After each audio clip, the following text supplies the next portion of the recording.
Hello students, I welcome you all to the Rajangla education. और आज की जो हमारी क्लास होने वाली है इसमें हम करने वाले हैं one shot revision.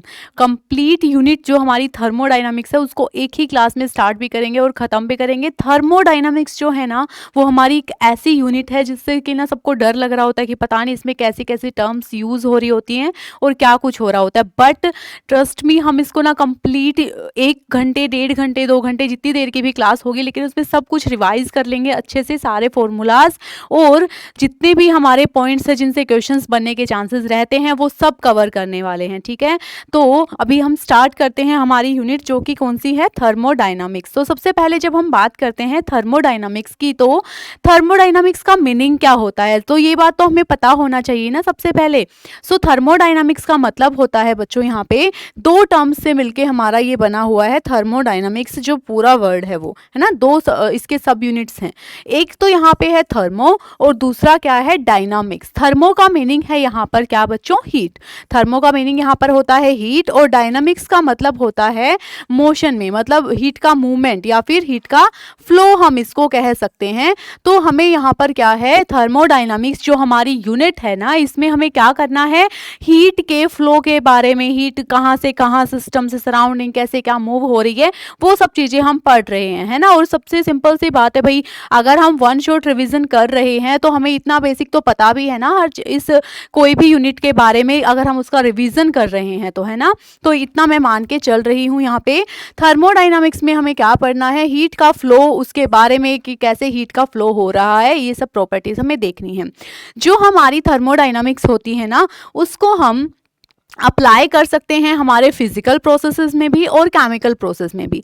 Physical process का क्या मतलब होता है बच्चों, फिजिकल प्रोसेस का मतलब होता है जब हमारा कोई फिजिकल चेंज हो रहा है, राइट। जैसे आइस का चेंज हो जाना वाटर में, वाटर का चेंज हो जाना वेपर्स में एंड सो ऑन। तो ये हमारे जो फिजिकल प्रोसेस होते हैं वहाँ पर भी थर्मोडायनामिक्स एप्लीकेबल होती है और जो हमारी केमिकल रिएक्शंस होती हैं वहाँ पर भी थर्मोडायनामिक्स एप्लीकेबल होती है। वहाँ पर भी थर्मोडायनामिक्स के जो हमारे कॉन्सेप्ट्स हैं, रूल्स हैं, वो अप्लाई हम कर सकते हैं। ठीक है, अब यहाँ पे हम बात कर रहे हैं क्या, सबसे पहले थर्मोडायनामिक्स पढ़नी है तो यहाँ पर हम उसके एडवांटेजेस समझ लेते हैं, उसके क्या क्या फ़ायदे हैं। तो एडवांटेजेस ये हैं कि ये हमें बताती है फिजिबिलिटी ऑफ अ रिएक्शन के बारे में, मतलब जो हमारी कोई रिएक्शन हो रही है ना, तो वो रिएक्शन हमने जनरल कुछ लिख दिया तो हम बता सकते हैं कि भाई ये रिएक्शन फिजिबल है भी या नहीं है, कि रिएक्शन हो भी सकती है कि नहीं हो सकती है। ठीक है, दूसरा ये हमें बता सकती है about the energy exchange during a physical और अ केमिकल प्रोसेस, कि कितनी हीट जो है वो जो इनटेक किया गया, कितनी हीट जो है वो बाहर निकली है इस प्रोसेस में, पूरे इस प्रोसेस के दौरान। तो ये जो हीट का एक्सचेंज है उसके बारे में हम समझ सकते हैं। बट जब भी किसी चीज़ की कोई एडवांटेज होती है तो साथ के साथ कुछ ना कुछ डिसएडवांटेज भी तो आ ही जाती है। तो जब हम एडवांटेज की बात करते हैं बच्चों यहाँ पे, तो थर्मोडायनामिक्स जो है उसकी कुछ डिसएडवांटेज भी होती है हमारे। क्या डिसएडवांटेज होती है, ये डिसएडवांटेज ये होती है कि जो हमारी थर्मोडायनामिक्स है ना ये हमें स्पीड ऑफ रिएक्शन के बारे में कुछ खास इन्फॉर्मेशन नहीं दे पाती है ना। इसीलिए तो जब हम speed of reaction, rate of the reaction के लिए पढ़ना होता है हमें, तो हम कहाँ पर जाते हैं, केमिकल काइनेटिक्स में जाते हैं। केमिकल काइनेटिक्स जो हमारी क्लास 12th की यूनिट है वहाँ पर हमें पढ़ना होता है कि कैसे हमारी रिएक्शन जो है किस स्पीड से होगी, फास्ट होगी, स्लो होगी, ये सब हमें वहाँ पर देखना होता है। तो ये हमारी एक ड्रॉबैक रह जाती है, डिसएडवांटेज है थर्मोडायनामिक्स की। ये हमें स्पीड ऑफ रिएक्शन के बारे में एज सच कुछ इन्फॉर्मेशन ज़्यादा दे नहीं पाती है ना। दूसरा क्या है, ये it deals with the macroscopic models, मतलब हमारा सिस्टम बड़ा, सराउंडिंग टेम्परेचर, वॉल्यूम, जो बल्क प्रॉपर्टीज़ है ना इन सब के बारे में डील करती है। माइक्रोस्कोपिक लेवल पर हम थर्मोडायनामिक्स को कहीं ना कहीं एप्लीकेबल नहीं कर पाते हैं। ठीक है, तो ये सब हमारे थर्मोडायनामिक्स के बारे में कुछ बेसिक बातें हैं। उसके बाद अब हम स्टार्ट करते हैं जो बेसिक टर्मिनोलॉजीज़ हैं। क्या है बेसिक टर्मिनोलॉजी, सबसे पहले बात करते हैं किसकी, सिस्टम की। तो सिस्टम क्या होता है, तो जब हम बात करते हैं सिस्टम, तो सिस्टम का मतलब वो है कि जो भी पूरे यूनिवर्स का पार्ट जिसको तुम पढ़ना चाह रहे हो, जिसको तुम देखना चाह रहे हो, जिसको तुम ऑब्जर्व करना चाह रहे हो, वो क्या होता है, हमारा सिस्टम होता है। ठीक है, जैसे तो मैं यहाँ पे सिंपली लिख देती हूँ, अंडर ऑब्जर्वेशन जो हमारा पार्ट है ना, अंडर ऑब्जर्वेशन जो तुम्हारे कोई भी होती है वो क्या है, हमारा सिस्टम है, ठीक है। The part of the universe which is under observation, उसको हम क्या बोलेंगे, सिस्टम बोलेंगे, ठीक है। जैसे कि मैंने कहा भाई मैं तो इसको पढ़ रही हूँ, इसको देख रही हूँ, इसको ऑब्जर्व कर रही हूँ, तो ये क्या हो गया, सिस्टम हो गया। कुछ भी चीज़ जिसको तुम्हें ऑब्जर्व करना है, समझना है, वो क्या हो जाता है, हमारा सिस्टम हो जाता है, ठीक है। दूसरा हम क्या बात करते हैं बच्चों, सराउंडिंग क्या होता है। तो सराउंडिंग का मतलब ये नहीं कि जैसे कि मैं कह रही हूँ कि मेरे आसपास जो है वो क्या है, सराउंडिंग। सराउंडिंग का मतलब ये हो गया कि जो तुम्हारा सिस्टम है, जिसको तुमने सिस्टम मान लिया ना, उसको छोड़ के जो भी कुछ बच गया पूरे यूनिवर्स में, वो पूरा का पूरा क्या है, सराउंडिंग है, ठीक है। वो पूरा क्या माना जाएगा, सराउंडिंग माना जाएगा, ठीक है ना। तो सराउंडिंग को हम कैसे बोल देंगे कि the part of the universe, the rest part, अरे भाई, the rest part of the universe, rest part of the universe. Rest part का मतलब रेस्ट और मोशन वाला रेस्ट मतलब समझ लेना, यहाँ पर रेस्ट मतलब जो बचा हुआ है, किससे बचा हुआ है, जो सिस्टम के अलावा जो पार्ट बच गया पूरे यूनिवर्स का, उस पूरे पार्ट को हम क्या बोल रहे हैं, सराउंडिंग बोल रहे हैं। Except system the remaining part, the rest part of the universe will be called surrounding, ठीक है। तो मैं यहाँ पे क्या कह सकती हूँ बच्चों, एक पॉइंट मुझे यहाँ से क्या दिखाई दे रहा है, मैं ये बोल सकती हूँ कि मतलब हमारा जो पूरा यूनिवर्स है, जो भी हमारा पूरा यूनिवर्स है, वो किससे मिलके बना हुआ है, सिर्फ दो चीजों से। एक तो क्या है, हमारी सिस्टम, एक तो क्या है, सिस्टम, और दूसरा क्या है बच्चों, सराउंडिंग। तो एक तो जो हम ऑब्जर्वेशन जिस पे कर रहे हैं वो हमारा सिस्टम, और जो बच गया वो सब क्या है यूनिवर्स में, सराउंडिंग का काम करेगा। तो सिस्टम और सराउंडिंग मिलके ही पूरा क्या बना रहे हैं, यूनिवर्स बन गया, ठीक है। तो ये हमें सिंपल सी डेफिनेशंस थी जो समझ लेनी थी। अब उसके बाद हम बात करते हैं बच्चों बाउंड्री की। बाउंड्री तो आएगी ना बीच में। अब मैंने कहा क्या ये पेन मेरा यहाँ पे सिस्टम का काम कर रहा है, बाकी जो बच गया वो सब सराउंडिंग का काम कर रहा है, तो बीच में कुछ तो होना चाहिए ना, कुछ तो है जो बाउंड्री का काम करेगी, है ना। तो बीच में जो सेपरेशन है सिस्टम और सराउंडिंग के बीच में, that is what we call boundary, है ना। अब ये जो बाउंड्री है ना बच्चों, ये अलग अलग तरीके से हम डिफाइन कर सकते हैं। बाउंड्री जो है वो हमारी रियल भी हो सकती है, बाउंड्री हमारी इमेजिनरी भी हो सकती है, ठीक है। जैसे मैंने कहा ये पेन ही सिस्टम है, ये पेन ही सिस्टम है, तो क्या इस पेन के बीच में और इस पूरे सराउंडिंग के बीच में एज सच तुम्हें कुछ और चीज दिखाई दे रही है जो बाउंड्री का काम कर रही है, नहीं ना। तो ये जो हमारी बाउंड्री है ना, ये इमेजिनरी भी मैं मान के चल सकती हूँ कि बीच में एक बाउंड्री है, ठीक है।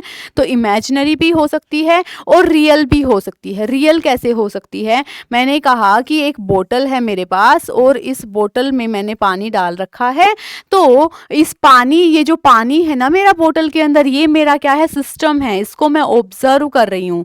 बट ये जो मेरी बोतल है, बोतल का सरफेस है, वो तो नहीं है ना कोई मेरा सिस्टम का पार्ट। तो सिस्टम तो मेरा पानी है जिसको मैं ऑब्जर्वेशन में ले रखा है जो मैंने, है ना। तो जो पानी है वो मेरा क्या हो गया, यहाँ पे सिस्टम हो गया। जो सराउंडिंग है वो पूरा एटमॉस्फेयर हो गया, है ना। और जो ये बोतल है उसका सरफेस है जो इसका पूरा, वो कैसा काम कर रहा है, बाउंड्री की तरह काम कर रहा है। तो जो बाउंड्री है बच्चों वो किसी सिस्टम में हमें रियल में दिखाई दे भी सकती है, and the boundary can be imaginary also, ठीक है। जो हमारी बाउंड्री होती है उसको फिर से हम क्लासिफाई कर सकते हैं कि जो हमारी बाउंड्री है वो रिजिड भी हो सकती है। जैसे इस बोतल के अंदर मैंने पानी डाला तो बोतल कैसी थी, रिजिड थी, हार्ड थी। तो ये जो बाउंड्री है रिजिड भी हो सकती है, मतलब परमानेंट सी भी हो सकती है, या फिर थोड़ी फ्लेक्सिबल भी हो सकती है। जैसे कि एक समुद्र में पूरा पानी भरा हुआ है, उसको मैंने सिस्टम मान लिया, तो समुद्र के आसपास पूरा एक बाउंड्री है, तो वो मेरी एक बाउंड्री है, ठीक है। लेकिन क्या है, समुद्र का पानी तो थोड़ा बहुत बाहर अंदर जा रहा होता है ना, तो मैं क्या कह सकती हूँ कि कहीं ना कहीं उस बाउंड्री के अंदर फ्लेक्सिबिलिटी भी है। तो जो मेरी बाउंड्री है वो रिजिड भी हो सकती है, फ्लेक्सिबल भी हो सकती है। जो बाउंड्री है हमारी वो नॉन कंडक्टिंग भी हो सकती है और वो कंडक्टिंग भी हो सकती है ना। उसमें से हीट पास हो भी सकती है बच्चों, और उसमें से हीट पास नहीं भी हो सकती, वो डिपेंड करता है उस मटेरियल के नेचर के ऊपर। ठीक है, जैसे कि मैंने एक बोतल ली, उसमें गर्म पानी मैंने डाल दिया, तो वो जो गर्म पानी है ना वो कुछ टाइम बाद ठंडा हो जाएगा। तो इसका मतलब जो बोतल था, बोतल जो थी ना, बोतल का जो सरफेस था उसके थ्रू हीट बाहर निकली है। तो जो हमारी बाउंड्री है उसका नेचर उस टाइम मैं क्या कहूँगी, कैसा था, कंडक्टिंग, क्योंकि उसने हीट को कंडक्ट किया और बाहर निकाल दिया। ठीक है, लेकिन जो हमारी बाउंड्री है वो नॉन कंडक्टिंग भी हो सकती है। नॉन कंडक्टिंग कब होगी, जैसे कि मैं यहाँ पर एग्जांपल ले लेती हूँ किसका, जो हमारा थर्मस फ्लास्क होता है ना, उसमें हम क्या करते हैं, चाय पानी कुछ भी डाल के रखते हैं, वो लंबे टाइम तक 10-12 घंटे तक तो गर्म रह ही सकता है ना। तो वो उसकी प्रॉपर्टी है, क्या प्रॉपर्टी है कि जो मटेरियल से वो बना हुआ है ना हमारा थर्मस फ्लास्क, वो अपने अंदर से हीट को कंडक्ट नहीं करता है ना।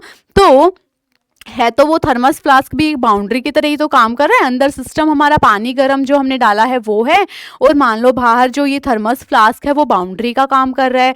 तो उस टाइम पे हमारी बाउंड्री का नेचर कैसा हुआ, नॉन कंडक्टिंग हो गया है ना, क्योंकि वो क्या कर रहा है, हीट को बाहर नहीं आने दे रहा है। तो जो हमारी बाउंड्री है that may be conducting in nature and that may be non conducting in nature. ठीक है, तो ये बात हमें समझ लेनी है। अब परफेक्टली नॉन कंडक्टिंग तो होना ही मुश्किल हो जाता है। परफेक्ट कोई एडियाबैटिक प्रोसेस ऐसा हो जाए कि भाई हीट तो बिल्कुल भी ट्रांसफर ना हो, थोड़ी थोड़ी तो अमाउंट में होती है, तभी तो कुछ टाइम के बाद तो वो जो चाय वाय जो उसमें डाली है थर्मस फ्लास्क में वो ठंडी हो ही जाती है। ठीक है, चलो तो ये बातें हमें याद रखनी है बच्चों। क्या बाउंड्री रियल भी हो सकती है, boundary imaginary, rigid, flexible, non conducting, conducting, किसी भी नेचर की हमारी जो बाउंड्री है वो ना हो सकती है वो। ठीक है, चलो अब हम बात करते हैं next state of the system and state variables के बारे में, कि जो हमारे स्टेट ऑफ द सिस्टम क्या है। स्टेट ऑफ द सिस्टम ये है बच्चों कि हमारा जो सिस्टम है वो किसी एक स्टेट में है। एक स्टेट में है मतलब किसी स्टेट में, ये नहीं कि यूपी में है कि राजस्थान में है। स्टेट का मतलब ये है कि उसकी फिजिकल उस टाइम पे स्टेट क्या है, क्या उसका प्रेशर है, क्या वॉल्यूम है, क्या टेम्परेचर उसका है, तो वो उसकी एक स्टेट है। ठीक है, और ये जो है थर्मोडाइनमिक स्टेट वेरिएबल्स वो क्या क्या हैं भाई, जो जो चेंज हो सकते हैं। ठीक है, मान लो मैंने ये एक सिस्टम लिया, मेरा यहाँ पे प्रेशर P है, वॉल्यूम V है, टेम्परेचर T है, तो ये सिस्टम की अपनी कंडीशन है, ये एक स्टेट में हमारा सिस्टम है। ठीक है, अब ये क्या है, स्टेट वेरिएबल्स हैं, मतलब वेरिएबल्स हैं मतलब ये क्या हो सकते हैं, चेंज हो सकते हैं। और अगर ये चेंज हो जाते हैं तो हमारे सिस्टम की स्टेट भी चेंज हो जाती है। ठीक है, मान लो प्रेशर था पहले P1, वॉल्यूम था V1 एंड टेम्परेचर था T1। अब मैंने क्या किया, यहाँ पे जो दूसरे कुछ टाइम के बाद हमने कंडीशंस चेंज की या चेंज हुई, जो भी हुआ, यहाँ पर प्रेशर जो है अब कितना हो गया P2, वॉल्यूम हो गया V2 और टेम्परेचर हो गया T2। तो अब ये क्या है, मेरी स्टेट जो है पहले ये थी अब ये हो गई, तो मेरे सिस्टम की स्टेट चेंज हो गई ना, तो सिस्टम की स्टेट भी चेंज हो सकती है। और जो ये चेंज होती क्यों है ये स्टेट, क्योंकि जो ये स्टेट वेरिएबल्स है ना ये चेंज हो जाते हैं, जिसकी वजह से मेरे सिस्टम की स्टेट चेंज हो जाती है। ठीक है, तो ये पॉइंट्स हमें समझना है, what is the difference between the state of the system and what is about the state variables. ठीक है, ये बात है। उसके बाद हमें देखना है बच्चों, what are state functions. State functions क्या होते हैं, स्टेट फंक्शंस वो फंक्शंस होते हैं विच डिपेंड ऑन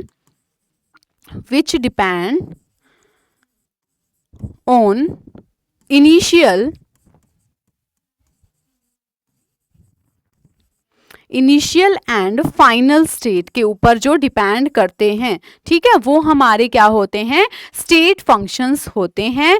एंड ये हमारे डिपेंड नहीं करते हैं on the path followed.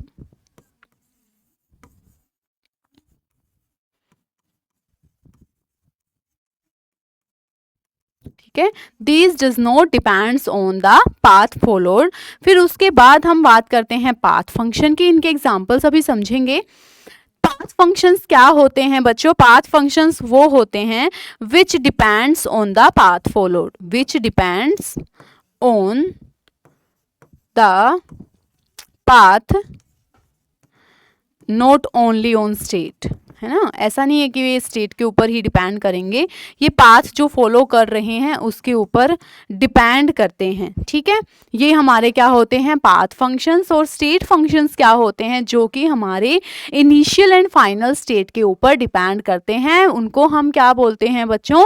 State functions बोलते हैं, ठीक है। अब जब हम स्टेट फंक्शंस की बात कर रहे हैं तो ध्यान कैसे रखेंगे? जो भी हमारी पूरी थर्मोडायनामिक्स में वो टर्म हमें दिखाई दे जिनके सामने हम डेल्टा लगाते हैं, क्या बना देते हैं ऐसे करके, ऐसे ये पूरा क्या बन जाता है? डेल्टा, ये सिंबल है ना। तो ये जो है जहां भी हमें लगा दिखाई दे वो मतलब वो जो हमारी टर्म है ना वो नेचर में कैसी है? वो स्टेट फंक्शन है ना। जो हम वॉल्यूम में चेंज हुआ, भाई यहां से यहां गए V1 से V2, तो वॉल्यूम में चेंज हुआ तो कितना चेंज हुआ? V2 माइनस V1, तो हम क्या लिखेंगे इसको? डेल्टा V, इतना चेंज हुआ, तो वो हमारा क्या है? State function. तो सिंपली अभी हमें याद क्या रखना है? वॉल्यूम है, डेल्टा U हमारा रिप्रेजेंट कर रहा है इंटरनल एनर्जी को, डेल्टा U से भी रिप्रेजेंट कर सकते हैं और हम इंटरनल एनर्जी को डेल्टा E से भी रिप्रेजेंट कर सकते हैं। ये हमारा क्या रिप्रेजेंट कर रहा है बच्चों? डेल्टा, ये इंटरनल एनर्जी को रिप्रेजेंट कर रहा है। पूरा ही लिख देती हूँ, कभी पता चले इसको आयोनाइजेशन एनर्जी समझ के बैठ गए, है ना। तो मैं इसको क्या लिखती हूँ? इंटरनल एनर्जी लिख देती हूँ। क्या लिख देती हूँ? इंटरनल एनर्जी, ठीक है। उसके बाद इसको मैं क्या बोलूँगी? ये तो हमारा वॉल्यूम का चेंज ही रिप्रेजेंट कर रहा है, ठीक है। ऐसे ही हमारा डेल्टा T मतलब change in temperature, delta S का मतलब S याद रखना, ये क्या रिप्रेजेंट कर रहा है? Delta S change in entropy को रिप्रेजेंट कर रहा है। और यहाँ पर डेल्टा H का मतलब क्या होता है? Change in enthalpy. तो जहाँ पर भी तुम्हें डेल्टा दिखाई देना वो सब क्या है? हमारे स्टेट फंक्शंस हैं। पाथ फंक्शंस में हमें दो चीज़ें जरूर याद रखनी है जो हमारे पाथ के ऊपर डिपेंड करते हैं, वो है वन इज हीट Q, और जो दूसरी चीज़ है जो कि पाथ के ऊपर डिपेंड करती है वो है वर्क, ठीक है। तो ये दो हमारे क्या हैं? ये दो हमारे क्या हैं? पाथ फंक्शंस हैं। रेस्ट जहाँ पर भी डेल्टा तुम्हें दिखाई देता है वो मोस्टली हमारे सारे कैसे हैं? मोस्टली क्या, जहाँ पे डेल्टा है वो तो सारे कैसे हैं? स्टेट फंक्शंस है, ठीक है। तो ये हमारा क्या होता है? State functions and path functions. अब उसके बाद हम नेक्स्ट जो दो टर्मिनोलॉजीज हैं उनके बारे में समझते हैं। One is intensive property and the second one is extensive property. तो इंटेंसिव प्रॉपर्टी क्या होती है और एक्सटेंसिव प्रॉपर्टी क्या होती है वो अभी हमें समझ लेना है। तो इंटेंसिव प्रॉपर्टी वो प्रॉपर्टीज होती हैं बच्चों जो कि हमारी इंडिपेंडेंट ऑफ मास होती है, जो मास के ऊपर डिपेंड नहीं करती। देखो याद भी रह जाएगा, कैसे याद रह जाएगा? IN, intensive. इंटेंसिव कौन सी प्रॉपर्टी होती है? Intensive which is independent. Independent किसके इंडिपेंडेंट? मास के independent, which is independent of mass. ऐसी प्रॉपर्टीज को हम क्या बोलते हैं बच्चों? इंटेंसिव प्रॉपर्टीज बोलते हैं। एक्सटेंसिव प्रॉपर्टीज वो होती हैं जो कि हमारी क्या करती हैं? डिपेंड ऑन मास, जो कि मास के ऊपर हमारी डिपेंड करती है, उसको हम क्या बोलते हैं बच्चों? एक्सटेंसिव प्रॉपर्टी बोलते हैं, ठीक है। तो ये बात हमें याद रखनी है। अब एग्जाम्पल सिंपल है, देखो जो हमारी मास के ऊपर डिपेंड नहीं करेगी, तो सिंपल सी बात है, मास को चेंज करोगे तो उसके ऊपर कुछ फर्क नहीं पड़ता, मतलब, है ना। तो देखो भाई, मेल्टिंग पॉइंट है, बॉइलिंग पॉइंट है या फ्रीजिंग पॉइंट है, ये किसी भी चीज़ का फिक्स रहता है ना। जैसे मैंने पानी लिया तो पानी का हमें पता है वो 100 डिग्री पे बॉईल करेगा, चाहे तुम एक गिलास पानी को गर्म करो चाहे तुम एक बाल्टी पानी को गर्म करो, उसका बॉइलिंग पॉइंट तो मास के ऊपर डिपेंड थोड़ी ना कर रहा है कि तुमने पानी कम लिया या ज़्यादा लिया। तो वो क्या है? हमारी इंटेंसिव प्रॉपर्टीज हो गई, है ना। तो ये boiling, melting point, freezing point, ये हमारी इंटेंसिव प्रॉपर्टी है, ठीक है। फिर उसके बाद पीएच हो गया। तो पीएच क्या है, देखो तुमने कोई सैंपल लिया, ठीक है, कोई भी तुमने सैंपल लिया तो उसका पीएच क्या है, कि तुम ऐसा थोड़ी ना है कि थोड़ा सा HCl लेके उसका पीएच देखोगे तो उसमें पीएच 10-15 आ जाएगा, नहीं ना, उसका पीएच 2 ही रहता है, चाहे तुम ज़्यादा एसिड में पीएच टेस्ट करो चाहे कम में टेस्ट करो। तो ये जो प्रॉपर्टीज़ है ना सारी, वो हमारी मास के ऊपर डिपेंड नहीं करती हैं। अब मोलर वॉल्यूम, जहाँ पर भी तुम्हें मोलर इस तरीके के टर्म्स दिख जाए ना, जहाँ पर मोलर आ जाए, जहाँ पर स्पेसिफिक आ जाए, मतलब चीज़ों को हम क्या कर दिया जाता है, जहाँ पर फिक्स कर दिया जाता है, मास को पहले ही फिक्स कर दिया जाता है, तो सिंपल सी बात है वहाँ पर मास का फर्क नहीं पड़ेगा, क्योंकि वहाँ पर मास तुम्हें वही लेना है फिक्स जितना बोला गया है। तो मोलर वॉल्यूम बोल दिया, मोलैरिटी बोल दिया, मोलैलिटी बोल दिया, तो ये रिफ्रैक्टिव इंडेक्स वगैरह है, ये हमारे क्या है, मास के ऊपर डिपेंड नहीं करेंगे। फिर उसके बाद मास के ऊपर डिपेंड कौन करेगा, भाई मास किसी चीज़ का कितना है, डेफिनेटली वो तो मास के ऊपर डिपेंड करेगा। वॉल्यूम जो है, भाई तुमने एक तो वॉल्यूम जो है, मान लो कहती हूँ मैं 1 लीटर पानी है, एक 20 लीटर पानी है, तो मास में फ़र्क आया ना, मास के ऊपर डिपेंड कर रही है वॉल्यूम कहीं ना कहीं, है ना। उसके अलावा जो हमारा एंथैल्पी होता है, एंथैल्पी जो है वो भी मास के ऊपर डिपेंड करता है, ठीक है। मतलब एंथैल्पी एक तरीके से एनर्जी है, तो जो ज़्यादा मोटा है उसके पास एनर्जी ज़्यादा होगी ना, पतला है कम होगी, तो कहीं ना कहीं मास से रिलेट करके ऐसे चलो कि एंथैल्पी जो है वो भी हमारे मास पे डिपेंड करता है। एंट्रोपी, एंट्रोपी जो है ना, वो टर्म हमारा रिलेट किससे करती है बच्चों, रैंडमनेस से रिलेट करती है। तो एंट्रोपी जितनी ज़्यादा है, एंट्रोपी ज़्यादा है या कम है, वो मास पे डिपेंड करेगी, ठीक है। तो एंट्रोपी भी कहीं ना कहीं मास पे डिपेंड करती है, और इंटरनल एनर्जी, तुम्हारे अंदर कितनी एनर्जी है, वो भी हमारी कहीं ना कहीं मास के ऊपर डिपेंड करती है। दूसरा हम एक पॉइंट याद भी रख लेंगे कि अगर मैं क्या करती हूँ, एक्सटेंसिव प्रॉपर्टी का रेशो लेती हूँ, किसका रेशो लेती हूँ, दो एक्सटेंसिव प्रॉपर्टी का रेशो लेती हूँ, तो एक्सटेंसिव अपॉन एक्सटेंसिव अगर मुझे कहीं दिखता है, तो दो एक्सटेंसिव प्रॉपर्टी का रेशो हमेशा कैसा होता है बच्चों, इंटेंसिव होता है, ये बात याद रखना हमेशा। दो एक्सटेंसिव प्रॉपर्टीज का रेशो कैसा होता है, इंटेंसिव होता है, याद रखेंगे हमेशा, ठीक है। तो बच्चों यहाँ पे सिंपल सी बात हमें समझनी है, जैसे कि मैंने यहाँ पे क्या बोला, डेंसिटी, तो डेंसिटी क्या होता है, मास अपॉन वॉल्यूम, तो मास भी मास जो है वो भी हमारा कैसा है, एक्सटेंसिव प्रॉपर्टी है, जो वॉल्यूम है वो भी कैसा है,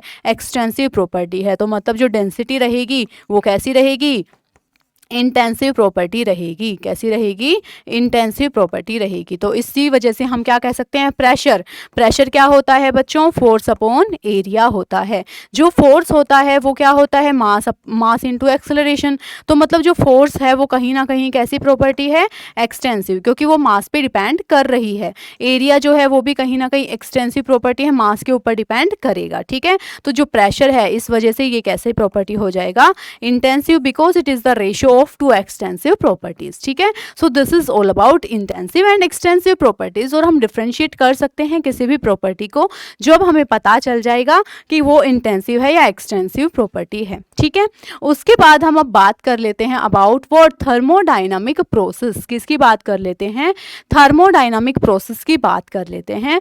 थर्मोडायनामिक प्रोसेस का मतलब क्या है बच्चों, जब हमारा जो सिस्टम है वो एक स्टेट से दूसरे स्टेट पर जा रहा है, मतलब वो एक प्रोसेस ही तो हो रहा है। जैसे मैंने अभी बताया था कि पहले प्रेशर P1 था, V1 था, T1 था, फिर P2 V2 T2 हो गया, तो वो एक प्रोसेस ही तो हुआ, पूरा थर्मोडायनामिक प्रोसेस हुआ वो, है ना। तो थर्मोडायनामिक प्रोसेस जब हम पढ़ते हैं तो वो अलग अलग टाइप के प्रोसेस हमारे हो सकते हैं। जैसे कि सबसे पहले हम यहाँ पर बात करते हैं कौन से प्रोसेस की, आइसोथर्मल प्रोसेस की बात कर लेते हैं, ठीक है। आइसोथर्मल प्रोसेस हो सकता है हमारा जब थर्मोडायनामिक प्रोसेस कोई हो रहा है। तो आइसोथर्मल प्रोसेस का मतलब क्या है बच्चों, देखो सिंपली आइसो का मतलब होता है सेम, आइसो का क्या मतलब होता है, सेम, और थर्मल रिलेट करता है हमारा यहाँ पर टेम्परेचर से, ठीक है। तो अगर हमारा पूरा प्रोसेस हो रहा है और उस प्रोसेस के दौरान अगर हमारा टेम्परेचर क्या है, सेम हमने रखा है, तो ऐसे प्रोसेस को हम क्या बोलेंगे, आइसोथर्मल प्रोसेस बोलेंगे, ठीक है। जैसे कि मैंने कहा कि ये मेरा एक सिस्टम है, जिसका यहाँ पर प्रेशर है P1, वॉल्यूम है V1 और टेम्परेचर है T1। ठीक है, तो यहाँ पे एक प्रोसेस हुआ हमारा, और जो अब हमारा सिस्टम है इसका प्रेशर चेंज हो गया P1 से P2, वॉल्यूम चेंज हो गई V1 से V2, और जो टेम्परेचर है ना बच्चों उसमें कोई चेंज नहीं आया। जो टेम्परेचर पहले था वही सेम टेम्परेचर अब है हमारे पास। तो अब हम इस प्रोसेस को क्या बोलेंगे? तो अब हम इस प्रोसेस को बोलेंगे क्या? आइसोथर्मल प्रोसेस, क्योंकि इस पूरे प्रोसेस के दौरान टेम्परेचर में कोई चेंज नहीं आया है। ठीक है, तो ऐसा प्रोसेस क्या कहलाता है? Isothermal process. ठीक है, चलो नेक्स्ट हम बात करते हैं आइसोबारिक प्रोसेस के बारे में। आइसोबारिक प्रोसेस, तो यहाँ पे हम क्या समझेंगे आइसोबारिक से? कि आइसो का मीनिंग होता है बच्चों हमारा सेम, और बार का मतलब होता है बच्चों प्रेशर की यूनिट होती है ना बार, इतना तो पता है हमें। तो अगर हमारा किसी प्रोसेस के दौरान प्रेशर जो है वो चेंज नहीं हो रहा है तो मैं उसको क्या बोलूँगी? आइसोबारिक प्रोसेस बोलूँगी। ठीक है, तो यहाँ पे मैंने लिखा कि मेरा एक सिस्टम है जिसका प्रेशर है P1, वॉल्यूम है V1, टेम्परेचर है T1। देन इस यहाँ पे हमारा एक प्रोसेस पूरा हुआ, जो हमारा पूरा सिस्टम है वो एक स्टेट से दूसरे स्टेट में गया, तो इसका जो प्रेशर है वो कितना हो गया? अब P1 ही रहा, मतलब इसमें कोई चेंज नहीं आया। Volume change to V2, temperature change to T2। तो यहाँ पर अगर pressure during the process is constant, then what will I say? कि ये जो हमारा प्रोसेस हुआ है ये कैसा प्रोसेस है? आइसोबारिक प्रोसेस है। ठीक है, सिमिलरली हमारा क्या होता है? Isochoric process. कौन सा प्रोसेस होता है? आइसोकोरिक प्रोसेस होता है। आइसोकोरिक का मतलब क्या होता है? आइसो का मीनिंग होता है बच्चों सेम, और कोरिक जो वर्ड है वो रिलेट करता है किससे? वॉल्यूम से। तो अगर हमारा कोई थर्मोडायनामिक प्रोसेस हुआ और उस प्रोसेस के दौरान जो हमारा वॉल्यूम है वो कांस्टेंट रहा, उसमें कोई चेंज नहीं आया, तो उस प्रोसेस को बच्चों मैं क्या बोल दूंगी? आइसोकोरिक प्रोसेस बोल दूंगी। ये सिस्टम का जो पहले कंडीशन थी P1, V1, T1 कुछ था, और बाद में क्या हुआ? प्रेशर भी चेंज हो चुका है बट वॉल्यूम में कोई चेंज नहीं आया है, तो मैं ऐसे प्रोसेस को क्या बोलूंगी? आइसोकोरिक प्रोसेस बोल दूंगी। ठीक है, ऐसे ही मैं यहाँ पर नेक्स्ट बात करती हूँ किसकी? एडियाबैटिक प्रोसेस की। किसकी बात करती हूँ? एडियाबैटिक प्रोसेस की बात करती हूँ। एडियाबैटिक प्रोसेस कौन सा प्रोसेस होता है बच्चों? ऐसा प्रोसेस होता है जहाँ पर हमारा Q इज इक्वल्स टू 0 हो। एडियाबैटिक प्रोसेस में Q की वैल्यू क्या हो जाती है? 0। मतलब वहाँ पर कोई हीट का एक्सचेंज नहीं होता बिटवीन सिस्टम एंड सराउंडिंग। ठीक है, सिस्टम और सराउंडिंग के बीच में जब हमें कोई हीट का एक्सचेंज ना दिखाई दे तो हम क्या बोलते हैं ऐसे प्रोसेस को? Adiabatic process. ठीक है, जैसे कि यहाँ पे मैंने थर्मस फ्लास्क का एग्जांपल लिया, तो उसमें क्या है? हमने गर्म पानी डाला तो वो गर्म ही रहता है लंबे टाइम तक, क्योंकि वहाँ पर हीट का एक्सचेंज, हीट जो है अंदर से बाहर नहीं निकल पाती है, तो वो हमारा एक एडियाबैटिक प्रोसेस को रिप्रेजेंट कर रहा है। ठीक है, तो यहाँ पर मैं क्या लिख दूंगी? व्हेन हीट एक्सचेंज, या फिर सीधा लिखो ना, when no heat exchange occurs between system and surrounding। तो ऐसे प्रोसेस को बच्चों मैं क्या नाम देती हूँ? एडियाबैटिक प्रोसेस का नाम देती हूँ। ठीक है, लास्ट जो हमारा ये प्रोसेस बचा है वो कौन सा है? Cyclic process. कौन सा प्रोसेस है? Cyclic process. साइक्लिक प्रोसेस क्या होता है बच्चों? अगर कोई प्रोसेस है जो मेरा यहाँ से स्टार्ट हुआ और वो घूम फिर के फिर यहीं पर आके स्टॉप हो गया, तो ऐसे प्रोसेस को मैं क्या बोलती हूँ? Cyclic process. मतलब यहाँ ही इसकी इनिशियल स्टेज है, यहीं से वो स्टार्ट हुआ था, यही इसका इनिशियल पॉइंट था, और यही इसका क्या बन गया? फाइनल पॉइंट बन गया है। यही इसका क्या बन गया? फाइनल पॉइंट बन गया। तो ऐसा जो प्रोसेस है जिसकी इनिशियल और फाइनल स्टेट सेम ही हो, उसको हम क्या बोलते हैं? Cyclic process. जब हमारा कोई साइक्लिक प्रोसेस होता है तो साइक्लिक प्रोसेस के दौरान क्या होगा बच्चों? जितने भी हमारे स्टेट फंक्शंस थे जो हमारे इनिशियल और फाइनल स्टेट के ऊपर डिपेंड कर रहे थे, जैसे कि क्या? डेल्टा V, ये क्या लिखते थे? V2 minus V1। तो भाई जो पहले वाली कंडीशन है और बाद वाली कंडीशन सेम ही हो गई, तो मतलब सब कुछ तो सेम हो चुका है। तो V2 माइनस V1 जीरो आएगा, तो change in volume, change in enthalpy, सब कुछ हमारा क्या हो जाएगा, जीरो। तो जब भी हमारा साइक्लिक प्रोसेस होता है तो हमारी जो स्टेट फंक्शंस हैं उनकी वैल्यू हमारी क्या हो जाती हैं बच्चों, ज़ीरो हो जाती है। तो ये बात हमें समझ के चलनी है। लेकिन चाहे हमारा प्रोसेस जीरो हो, सॉरी साइक्लिक प्रोसेस हो, लेकिन वहाँ पर QW जो है वो हमारे कैसे फंक्शंस थे, पाथ फंक्शंस थे, तो उनकी वैल्यू ज़ीरो होगी ऐसा ज़रूरी नहीं होता है, ठीक है, क्योंकि वो हमारे पाथ फंक्शंस थे। ठीक है, तो ये बात हमें समझनी है। ये हमें अलग अलग टाइप के प्रोसेस समझने थे कि हमारा जो isochoric, isobaric, isothermal, cyclic, adiabatic process क्या होते हैं। ठीक है, चलो अब हम मूव करते हैं नेक्स्ट टॉपिक पर, जो कि है हमारा रिवर्सिबल एंड इरिवर्सिबल प्रोसेस। तो हमें समझना है कि रिवर्सिबल प्रोसेस क्या होता है और इरिवर्सिबल प्रोसेस क्या होता है। तो यहाँ पर हम देखते हैं बच्चों कि जब हमारे पास, मान लिया हमने इस तरीके का क्या है, पूरा कंटेनर है और यहाँ पे एक्सटर्नल प्रेशर, कौन सा प्रेशर होता है, जो बाहर की तरफ से या फिर हम जो अप्लाई करेंगे, जो भी हमारा सिस्टम है उसके ऊपर, वो क्या है, हमारा एक्सटर्नल प्रेशर है। और जो यहाँ पर ये जो गैस है अंदर से ये प्रेशर अप्लाई कर सकती है, वो कौन सा प्रेशर है, प्रेशर ऑफ द गैस है या फिर इंटरनल प्रेशर वो है। ठीक है, ऐसे ही जब हम बात करते हैं बच्चों कौन से, रिवर्सिबल प्रोसेस की, तो रिवर्सिबल प्रोसेस वो प्रोसेस होता है जिसको कि हम रिवर्स कर सकते हैं। रिवर्स का मतलब है कि यहाँ पे ए से और बी हम यहाँ तक पहुँचने वाले हैं, तो हम जब ये पूरा प्रोसेस चल रहा है तो किसी भी स्टेप पर हम क्या कर रहे हैं, रिवर्स डायरेक्शन में जा सकते हैं। जो हमारा रिवर्सिबल प्रोसेस होता है ये प्रोसीड होता है इनफाइनाइट स्टेप्स में। किसमें प्रोसीड होता है, इनफाइनाइट स्टेप्स में होता है। और यहाँ पे जो हर एक स्टेप होगा वहीं से हमारी रिएक्शन रिवर्सिबल डायरेक्शन में जा सकती है। तो ये जो प्रोसेस हमारा होता है ना, वो रिवर्सिबल प्रोसेस भी होता है। यहाँ पर बच्चों हम क्या कहते हैं कि प्रेशर ऑफ गैस और जो एक्सटर्नल प्रेशर होता है वो नियरली इक्वल होता है, क्योंकि जो प्रेशर ऑफ गैस है वो इक्वल होगा P external plus minus DP के। ये जो DP है वो क्या है, ये चेंज शो कर रहा है कि कितना यहाँ पर कितना प्रेशर अप्लाई किया गया है, कितना प्रेशर जो है वो उस चेंज, स्मॉल चेंज को रिप्रेजेंट कर रहा है यहाँ पे। ठीक है, तो जो हमारा रिवर्सिबल प्रोसेस होता है ना, उसमें जो DP होता है, चेंज इन प्रेशर है, वो हमारा नियरली इक्वल टू ज़ीरो होता है।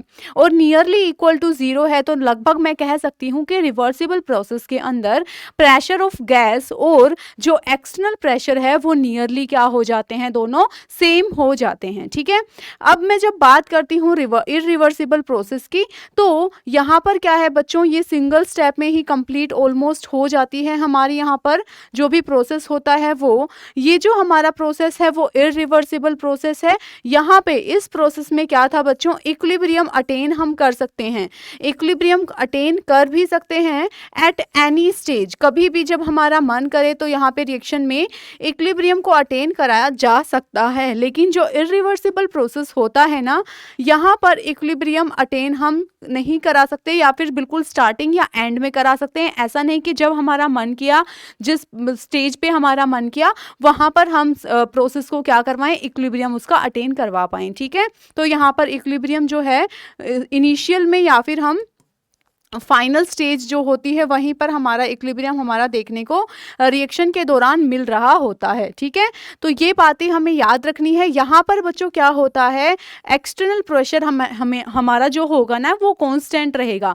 इरिवर्सिबल प्रोसेस में जो एक्सटर्नल प्रेशर होता है वो क्या होता है, कांस्टेंट। जब भी तुम्हें ये दिखे कि प्रेशर जो एक्सटर्नल है वो क्या है, कांस्टेंट रखा हुआ है, इट मीन्स व्हाट, कि जो भी हमारा प्रोसेस है वो कौन से प्रोसेस की बात हो रही है, रिवर्सिबल प्रोसेस की बात हो रही है। ठीक है, यहाँ पर pressure of gas is equals to P external plus minus delta P। यहाँ पे DP था मतलब स्मॉल चेंज था, वो जो प्रेशर का डिफरेंस था वो बहुत कम था। यहाँ पर जो है डेल्टा P है, लार्ज डिफरेंस है, तो इस वजह से हम इसको नेग्लेक्ट नहीं कर सकते। और हम यहाँ पर क्या कहते हैं कि pressure of gas is not equal to P external. ठीक है, यहाँ पर जो दोनों प्रेशर है वो इक्वल नहीं होते हैं। समझ में आ गई बात, सिंपली हमें ये बात याद रखनी है। ठीक है, चलो अब हम मूव करते हैं नेक्स्ट बच्चों, वर्क के बारे में समझते हैं कि वर्क क्या है, कैसे हमें कैलकुलेट करना है। तो ये हमारा मान लिया हमने क्या है, एक सिस्टम है और यहाँ पर हम प्रेशर अप्लाई कर रहे हैं यूजिंग दिस पिस्टन। अब इस पिस्टन से जब हम प्रेशर लगाएंगे, फोर्स लगाएंगे नीचे की तरफ, तो ये जो गैस है उसका कंप्रेशन होगा, और अगर गैस अंदर से प्रेशर लगाएगी तो ये पिस्टन ऊपर की तरफ मूव करेगी, और उस कंडीशन में क्या होगा बच्चों, एक्सपेंशन वाला प्रोसेस हो जाएगा। ठीक है, तो जब वर्क की हम बात करते हैं तो वर्क का फॉर्मूला हमने क्या पढ़ा है बच्चों, वर्क के बारे में, तो वर्क हमारा होता है फोर्स इनटू डिस्प्लेसमेंट। यही हमने फॉर्मूला पढ़ा है, फोर्स इनटू डिस्प्लेसमेंट होता है क्या, वर्क जो हमारा होता है वो। ठीक है, अब जब हम वर्क की बात कर ही रहे हैं तो हमें पता है एफ मैंने लिख दिया फोर्स के लिए, और जो डिस्प्लेसमेंट है बच्चों, मैंने मान लिया कि ये जो पिस्टन है ना, ये इस तरीके से इस डिस्टेंस पे मूव कर रही है, जिसको कि मैंने डी एल लिखा है, दैट इज स्मॉल जो डिस्प्लेसमेंट है वो रिप्रेजेंट कर रही है डी एल यहाँ पर। ठीक है, तो यहाँ पे मैं वर्क को लिख सकती हूँ फोर्स इनटू डिस्प्लेसमेंट, लिख दिया। ठीक है, अब मुझे ये भी पता है pressure is equals to force upon area होता है। हाँ बिल्कुल होता है, प्रेशर क्या होता है, फोर्स अपॉन एरिया के इक्वल होता है। तो मैं यहाँ पर लिख देती हूँ फोर्स इनटू एरिया, यहाँ पे प्रेशर क्या है, फोर्स अपॉन एरिया, तो यहाँ पे मैं फोर्स की जगह क्या लिख सकती हूँ बच्चों, प्रेशर इनटू एरिया लिख सकती हूँ। ठीक है, क्या लिख सकती हूँ, pressure into area into D L. तो ये मेरा क्या आ गया, यहाँ पे वर्क आ गया। अब एरिया इनटू डिस्प्लेसमेंट मेरा क्या बन जाता है, वॉल्यूम। भाई एरिया में क्या है, लेंथ ब्रेड्थ, दो डायमेंशंस तो है ही, और साथ में मैं डीएल और करूंगी तो 3 डायमेंशन, लेंथ ब्रेड्थ हाइट, ये सब मिलके क्या बन जाता है, वॉल्यूम बन जाता है। एरिया इनटू लेंथ क्या होता है, वॉल्यूम को रिप्रेजेंट कर रहा होता है। तो मैं इसको क्या लिख सकती हूँ, पी इंटू डी वी, या फिर अगर हमारा ज़्यादा चेंज है तो पी इंटू डेल्टा वी लिख सकती हूँ। ठीक है, तो यहाँ से बच्चों ध्यान रखेंगे कि जो वर्क है वो हमारा पी डेल्टा वी कैलकुलेट होकर आया है। ठीक है, अब बाय कन्वेंशन कैसे, मैं यहाँ लिखूंगी क्या, बाय कन्वेंशन, कि जो हम कन्वेंशंस यूज़ कर रहे होते हैं हमारी थर्मोडायनामिक्स में, तो उसके लिए मैं क्या करती हूँ, ये इसको मैं माइनस साइन अपनी तरफ से लगा रही हूँ। तो वर्क क्या हो जाएगा, minus P into delta we. और ये जो हमारा वर्क है ना, ये कब हमें कैलकुलेट करना होता है, जब हमारा जो एक्सटर्नल प्रेशर है, जब हमारा जो ये एक्सटर्नल प्रेशर है ना उसकी बात हो रही हो, और जो हमारा ये वर्क है ना, ये कौन से वर्क को रिप्रेजेंट कर रहा है, इरिवर्सिबल प्रोसेस में किए गए वर्क को रिप्रेजेंट ये वर्क हमारा कर रहा है। ठीक है, ये बात याद रखनी है, जब भी तुम्हें क्वेश्चन में लिखा दिखे एट कांस्टेंट एक्सटर्नल प्रेशर, तो हमें समझ जाना है इरिवर्सिबल प्रोसेस की बात हो रही है। और जब तुम्हें ये लिखा दिखे P external into delta V minus sign के साथ, तो ये हमारा इरिवर्सिबल वर्क की हम बात कर रहे हैं। ठीक है, अब ये माइनस साइन हमने यहाँ पे बाय कन्वेंशन क्यों लिया है, वो अब हमें समझना है यहाँ पर। तो बात कुछ ऐसे है कि अगर हम साइन कन्वेंशंस पर जाएं, तो सबसे पहले है बच्चों वर्क की बात करते हैं। तो जब वर्क की हम बात करते हैं तो एक होता है work done by the system, work done by the system, और दूसरा हमारा हमें याद रखना है क्या, कि वर्क जो है वो डन किया जा सकता है ऑन द सिस्टम।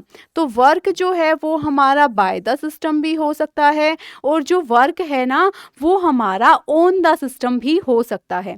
तो ऑन द सिस्टम जब हमारा वर्क होता है तो हमें क्या कन्वेंशन यूज होती है, और बाय द सिस्टम में क्या यूज होती है।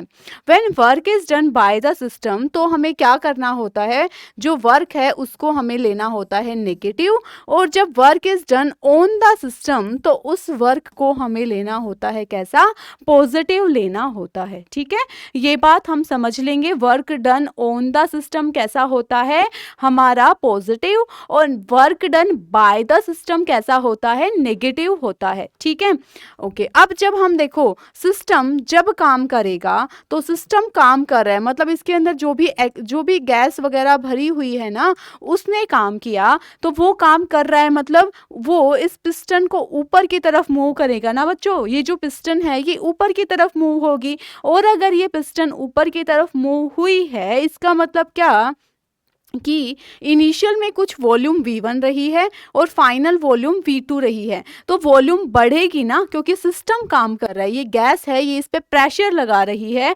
जिसकी वजह से वॉल्यूम बढ़ेगी, इंक्रीज होगी। फाइनल वॉल्यूम में से इनिशियल वॉल्यूम जब हम घटाएंगे तो वैल्यू हमारी डेल्टा V की क्या आएगी, देन पॉजिटिव आएगी, है ना। डेल्टा V की वैल्यू क्या आएगी, पॉजिटिव आएगी। तो यहाँ पे जब वर्क जो है वो क्या है हमारा P इंटू डेल्टा V, ठीक है, P इंटू डेल्टा V, और डेल्टा V की वैल्यू क्या आई है बच्चों, पॉजिटिव आई है। कब आई है, जब हमारे सिस्टम ने काम किया है, ठीक है। तो अब ये बताओ, हमने कन्वेंशंस तो यही ली है ना कि वर्क डन जो आएगा हमारा वो नेगेटिव आना चाहिए जब हमारा सिस्टम काम करेगा। तो यहाँ पे तो ये वैल्यू पॉजिटिव आ गई, तो सिंपल सी बात है, इसलिए हमने ये कन्वेंशन का यूज किया कि वर्क जो है वो minus P external delta V हम लेंगे, जिससे कि डेल्टा V तो जो है वो पॉजिटिव आएगा जब हमारा सिस्टम काम करेगा, और उस टाइम पे क्या हो रहा होगा, एक्सपेंशन हो रहा होगा, ठीक है। अब डेल्टा V पॉजिटिव है तो ओवरऑल वर्क को नेगेटिव कैसे बनाएं, तो बाय कन्वेंशन हमने यहाँ पर नेगेटिव साइन लगाया हुआ है, सिंपल बात है।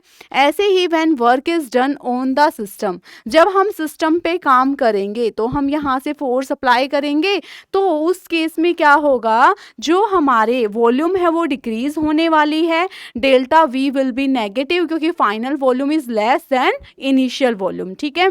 तो इस केस में क्या होगा बच्चों, डेल्टा V नेगेटिव आएगा, तो जो वर्क है हमारा ये क्या हो जाएगा, इस तरीके से तो नेगेटिव हो जाएगा, है ना, क्योंकि डेल्टा V नेगेटिव है।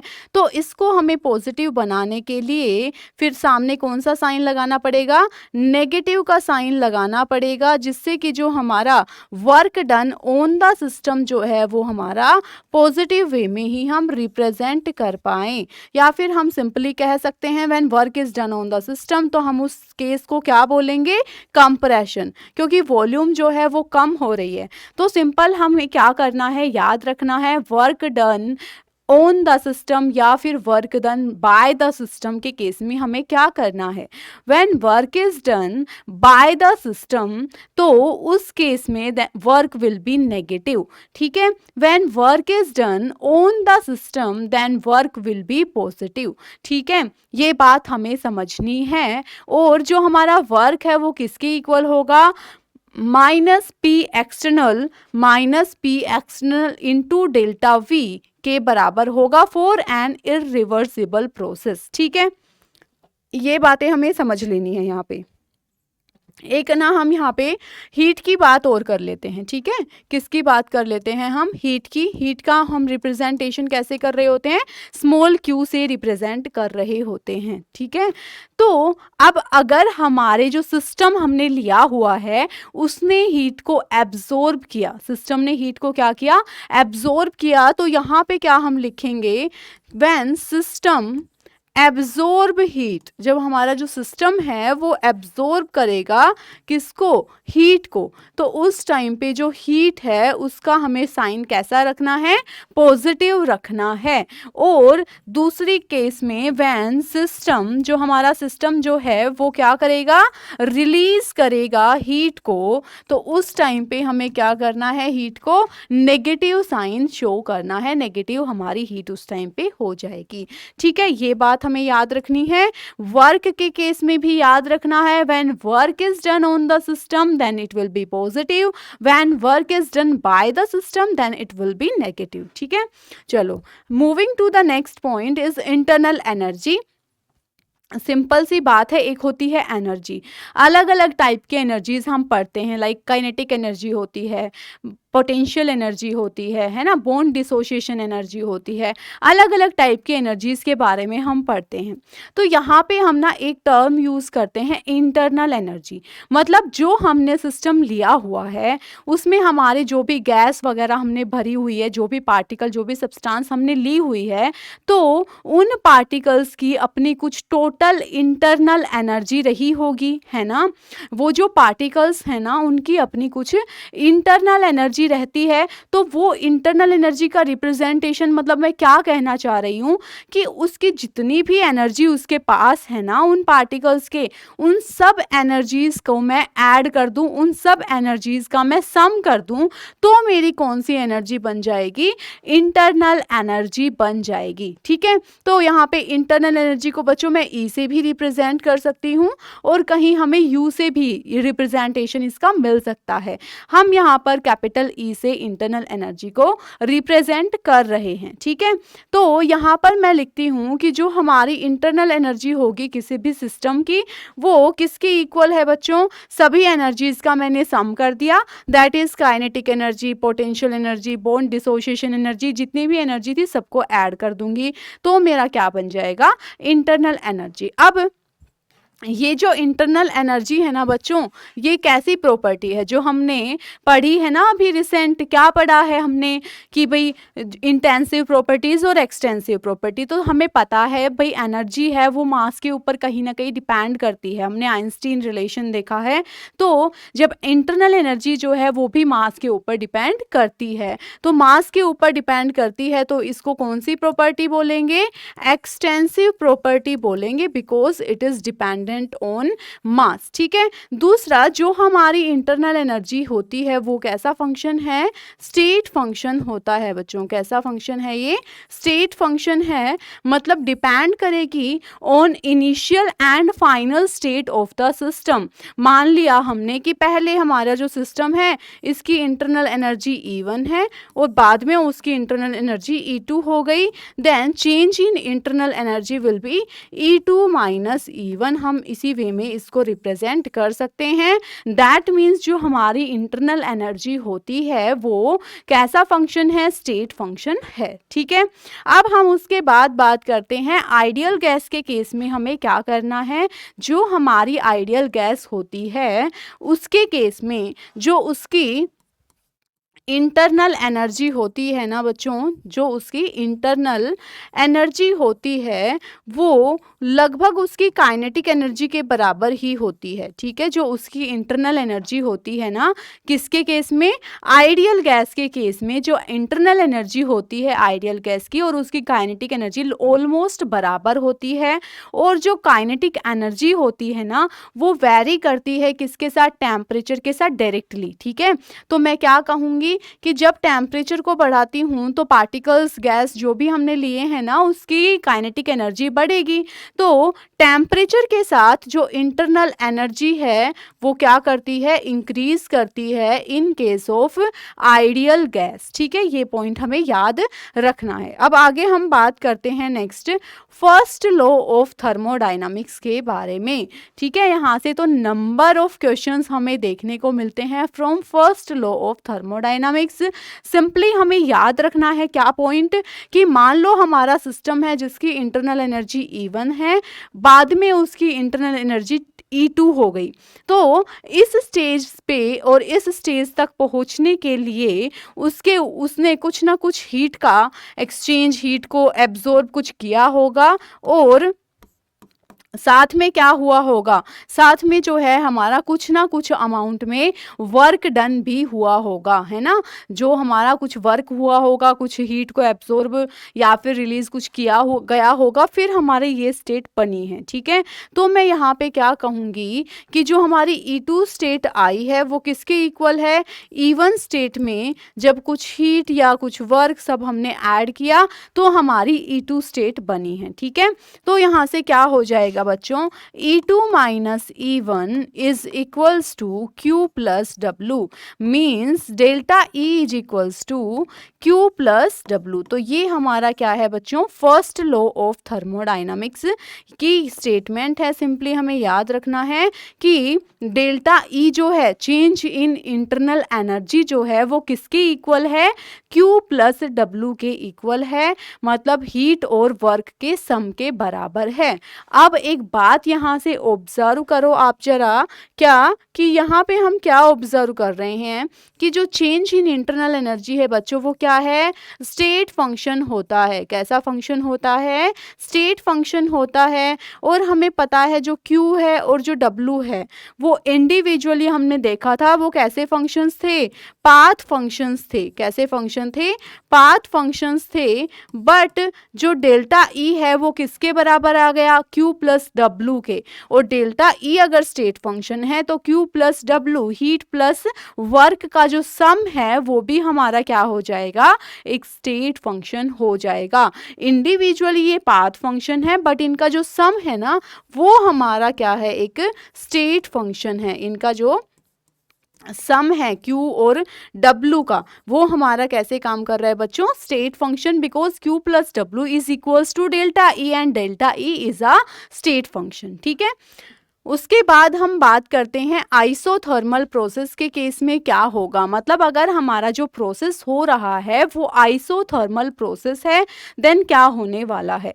तो आइसोथर्मल प्रोसेस बच्चों क्या होता है, जब हमारा टेम्परेचर कांस्टेंट होता है। अभी हमने देखा ना, जब हमारा टेम्परेचर कांस्टेंट होता है तो हम उसको क्या बोलते हैं, आइसोथर्मल प्रोसेस बोलते हैं। तो आइसोथर्मल प्रोसेस के केस में बच्चों क्या होगा, टेम्परेचर में चेंज नहीं हो रहा। टेम्परेचर में ही चेंज नहीं हो रहा तो अपनी इंटरनल एनर्जी में भी कोई चेंज नहीं हो रहा। दैट मीन्स डेल्टा E क्या हो जाएगा, 0 के बराबर हो जाएगा। Then from first law of thermodynamics delta E is equals to Q plus W। Now delta E 0 हो चुका है क्योंकि प्रोसेस हमारा आइसोथर्मल प्रोसेस था। अब यहाँ से क्या हुआ, जो Q प्लस W है वो हमारा 0 के बराबर हो गया। तो Q किसके बराबर हो जाएगा, माइनस W के बराबर हो सकता है। और दूसरी कंडीशन यहाँ से क्या बना सकती हूँ, या तो मैं ये लिख सकती हूँ कि Q बराबर माइनस W, या फिर इसको मैं लिख सकती हूँ W is equals to minus of Q। तो ये दो कंडीशंस मैं यहाँ से बना सकती हूँ। ठीक है, अब यहाँ से मुझे क्या समझ में आ रहा है, Q अगर पॉजिटिव है दैट मीन्स हीट का क्या हुआ है बच्चों, एब्जॉर्प्शन।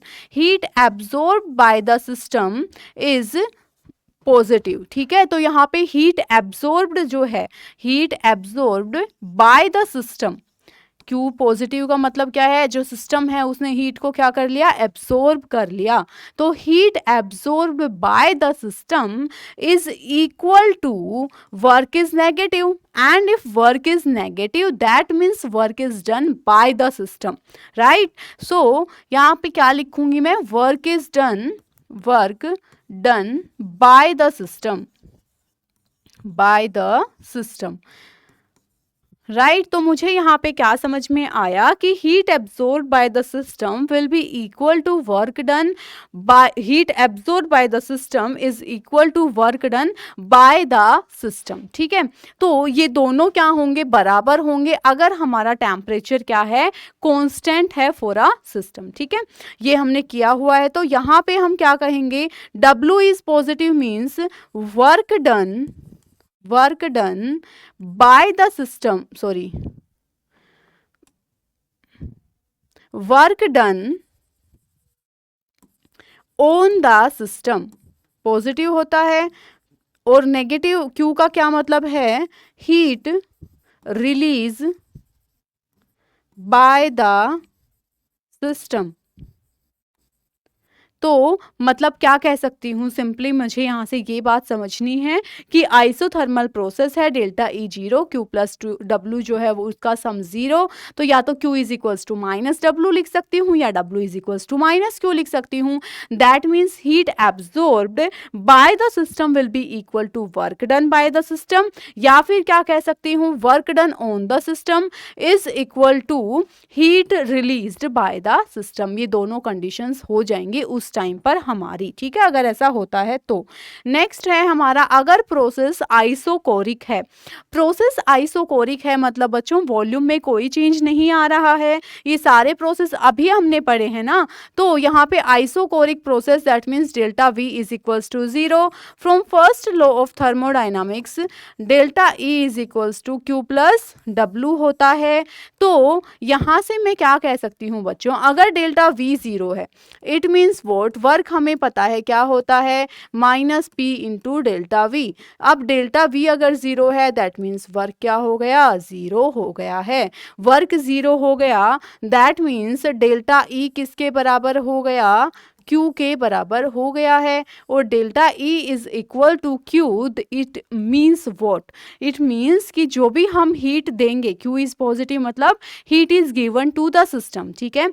मतलब जब हम वॉल्यूम को चेंज नहीं करेंगे, वॉल्यूम को कांस्टेंट रखेंगे, सिस्टम की वॉल्यूम को चेंज नहीं होने दे रहे हैं और हम उसको हीट प्रोवाइड किए जा रहे हैं, तो वो हीट कहाँ जाएगी, वो हीट जो है वो क्या करेगी, internal energy of the system को बढ़ाने का काम करेगी, ठीक है। वो सारी हीट कहाँ यूटिलाइज हो जाएगी, in increasing the internal energy of the system, ठीक है। ये बात हमें समझनी है। नेक्स्ट है, अगर हमारा प्रोसेस कैसा है बच्चों, एडियाबैटिक प्रोसेस है। कैसा प्रोसेस है, एडियाबैटिक। एडियाबैटिक प्रोसेस हमने देखा क्या होता है, जिसमें Q is equals to zero होता है। तो यहाँ पर बच्चों क्या हो जाएगा, delta E is equals to Q plus W हो जाएगा। Q हमारा ज़ीरो है दैट मीन्स डेल्टा E जो है वो किसके बराबर हो गया, W के बराबर हो गया है। मतलब जितना भी हम वर्क करेंगे वो हमारा क्या हो जाएगा, इंटरनल एनर्जी में चेंज लेकर आने का काम करेगा, ठीक है। ये कंडीशन हो गई। अब उसके बाद है साइक्लिक प्रोसेस। तो साइक्लिक प्रोसेस में क्या होता है बच्चों, हमारा स्टेट फंक्शंस जो हैं वो जीरो हो जाते हैं। हमने जो है अभी थोड़ी देर पहले भी बात की थी। तो डेल्टा ई जो है वो हमारा क्या हो गया, Q प्लस W के बराबर हो गया। साइक्लिक प्रोसेस है तो स्टेट फंक्शन क्या हो जाएगा, zero, that means Q is equals to minus W। और मैं क्या लिख सकती हूँ, और W is equals to minus Q, जो हमारा आइसोथर्मल वाला केस बना था ना, सेम वही केस बन जाएगा यहाँ पर, ठीक है। तो ये बात हमें समझनी है, याद रखनी है। अब हम उसके बाद जाते हैं आइसोबारिक प्रोसेस पर। ये हमें बड़े ध्यान से समझना है, काफ़ी इंपॉर्टेंट है। आइसोबारिक प्रोसेस मतलब क्या होता है बच्चों, isobaric process is that process when the pressure is remain constant during the process when pressure remains constant. तो ऐसे प्रोसेस को हम क्या बोलेंगे, आइसोबारिक प्रोसेस बोलेंगे, ठीक है। प्रेशर हमारा क्या रहेगा उसके दौरान, कांस्टेंट रहेगा, ठीक है। अब हमारी फर्स्ट लॉ ऑफ थर्मोडायनामिक्स क्या कहती है, delta E is equals to Q plus W है। डेल्टा ई जो है वो किसके इक्वल है, Q प्लस W के। अगर हमने प्रेशर कांस्टेंट कर दिया तो डेल्टा ई को मैं लिख रही हूँ QP प्लस में W, ठीक है। इस तरीके से भी लिख सकती हूँ, या फिर मैं क्या कह सकती हूँ, यहाँ से देखो जो QP है उसको मैं क्या लिख रही हूँ, डेल्टा E माइनस W लिख सकती हूँ, डेल्टा E माइनस W लिख सकती हूँ। That means heat given at constant pressure is equals to delta E minus W, ठीक है। प्रेशर हमने यहाँ पर कांस्टेंट रखा है। अब हमें पता है वर्क जो है, अब हमें पता है जो वर्क है हमारा वो किसके बराबर होता है, प्रेशर P इन external pressure into V, delta V जो चेंज इन वॉल्यूम है, अभी हम वही लिख रहे थे, ठीक है। तो यहाँ से मैं अलग अलग फिर केसेस बनाती हूँ कि क्या क्या पॉसिबिलिटी बनती है इनके केसेस में, ठीक है।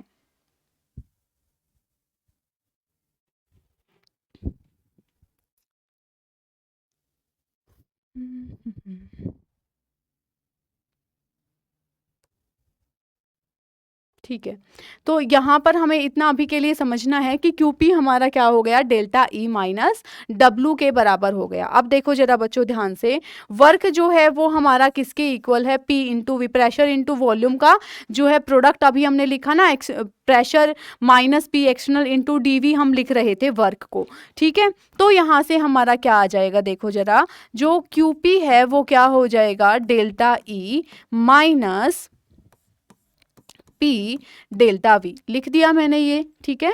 अब देखो जरा ध्यान से, मैं लिख देती हूँ डेल्टा E को E2 minus E1 minus P, और डेल्टा V को क्या लिख दिया, V2 माइनस V1 लिख दिया, ठीक है। अब यहाँ से मैं लिख रही हूँ E2 minus E1 minus P V2 minus P V1, ठीक है, लिख दिया मैंने इतना। तो ये क्या हो गया, माइनस का PV2 और ये माइनस माइनस प्लस होके क्या हो गया, प्लस का PV1 हो गया। ठीक है, यहाँ से मैं लिख देती हूँ QP is equals to E2 minus PV2, minus common लिया, फिर मैंने यहाँ पे क्या लिखा, PV, यहाँ पे माइनस कॉमन लिया, फिर मैंने लिखा E1 माइनस PV1। ठीक है, तो यहाँ से मैं क्या लिख सकती हूँ बच्चों, ये मेरा क्या हो गया, E2 माइनस PV2 जो है उसको मैं रिप्रेजेंट करती हूँ किससे, H से, एंथैल्पी से।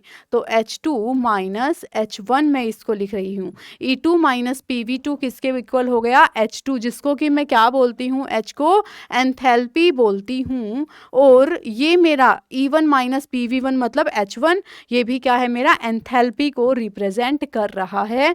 तो QP जो है वो मेरा किसके बराबर आ गया, डेल्टा H के बराबर आ गया है। मतलब जो भी, जितना भी मैं क्या करूंगी, प्रेशर को कांस्टेंट रख के अगर मैं सिस्टम को हीट प्रोवाइड कर रही हूँ, प्रेशर को कांस्टेंट रख के अगर मैं सिस्टम को हीट प्रोवाइड कर रही हूँ, तो वो जो एनर्जी पूरी रहेगी वो कहाँ पे यूटिलाइज हो जाएगी, to change the enthalpy of the system. अभी हम देखकर आ चुके हैं, अभी हमने देखना है एंथैल्पी यहाँ पर क्या है। देखो देखते हैं अभी पहले, तो यहाँ पर समझते हैं बच्चों एंथैल्पी के बारे में पहले साथ में, है ना। तो एंथैल्पी बच्चों ये है H। एंथैल्पी जो है वो हमारा किसका सम है, जो हमारी इंटरनल एनर्जी है वो प्लस में प्रेशर वॉल्यूम वर्क PV। तो H जो है वो हमारा क्या होता है, E प्लस PV। तो यहाँ से ये हमने अभी रिलेशन डिराइव भी कर लिया कि जो QP है वो किसके बराबर आ गया, हमारा डेल्टा H के बराबर आ गया है। और जो हमारी एंथैल्पी होती है वो भी हमारी कैसा प्रोसेस होता है बच्चों, स्टेट फंक्शन होता है। पहला तो कैसा फंक्शन होता है, स्टेट फंक्शन होता है। दूसरी चीज जो हमारी एंथैल्पी होती है ना, ये भी हमारा एक प्रॉपर्टी होती है एक्सटेंसिव और एक होती है इंटेंसिव। तो ये जो एंथैल्पी है ना, वो भी हमारी कैसी प्रॉपर्टी होती है बच्चों, एक्सटेंसिव प्रॉपर्टी होती है, क्योंकि ये भी हमारी मास के ऊपर डिपेंड करती है। और चेंज इन एंथैल्पी को हम कैसे लिख सकते हैं, H2 माइनस H1 की टर्म्स में लिख सकते हैं। और इसको मैं कैसे लिख सकती हूँ, डेल्टा H, मतलब फाइनल एंथैल्पी में से अगर मैं इनिशियल एंथैल्पी सब्ट्रैक्ट करती हूँ तो वो मेरा क्या आ जाता है, चेंज इन एंथैल्पी निकल के आ जाता है। ठीक है, तो ये बात मुझे एंथैल्पी के बारे में समझना है। Delta H is equals to delta E। अगर देखो प्रेशर कांस्टेंट है तो मैं इसको P डेल्टा V लिखूंगी, क्योंकि प्रेशर कांस्टेंट है, that mean P is fixed.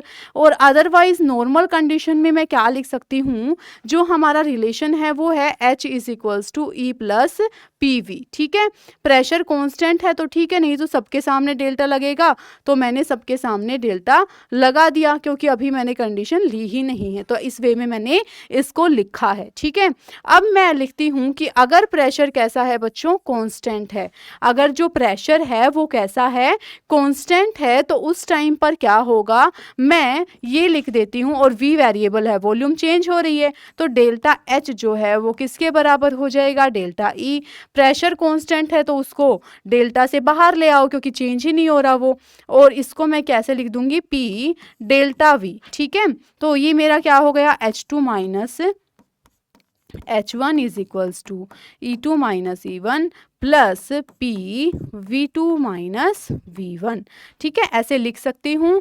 ऐसे ही अगर हमारा बच्चों क्या है, वॉल्यूम कांस्टेंट है, वॉल्यूम कांस्टेंट है और जो प्रेशर है वो हमारा क्या है, चेंज हो रहा है, तो मैं इसको कैसे लिख सकती हूँ, delta H is equals to delta E plus V P2 minus P1। ठीक है, क्योंकि प्रेशर चेंज हो रहा है।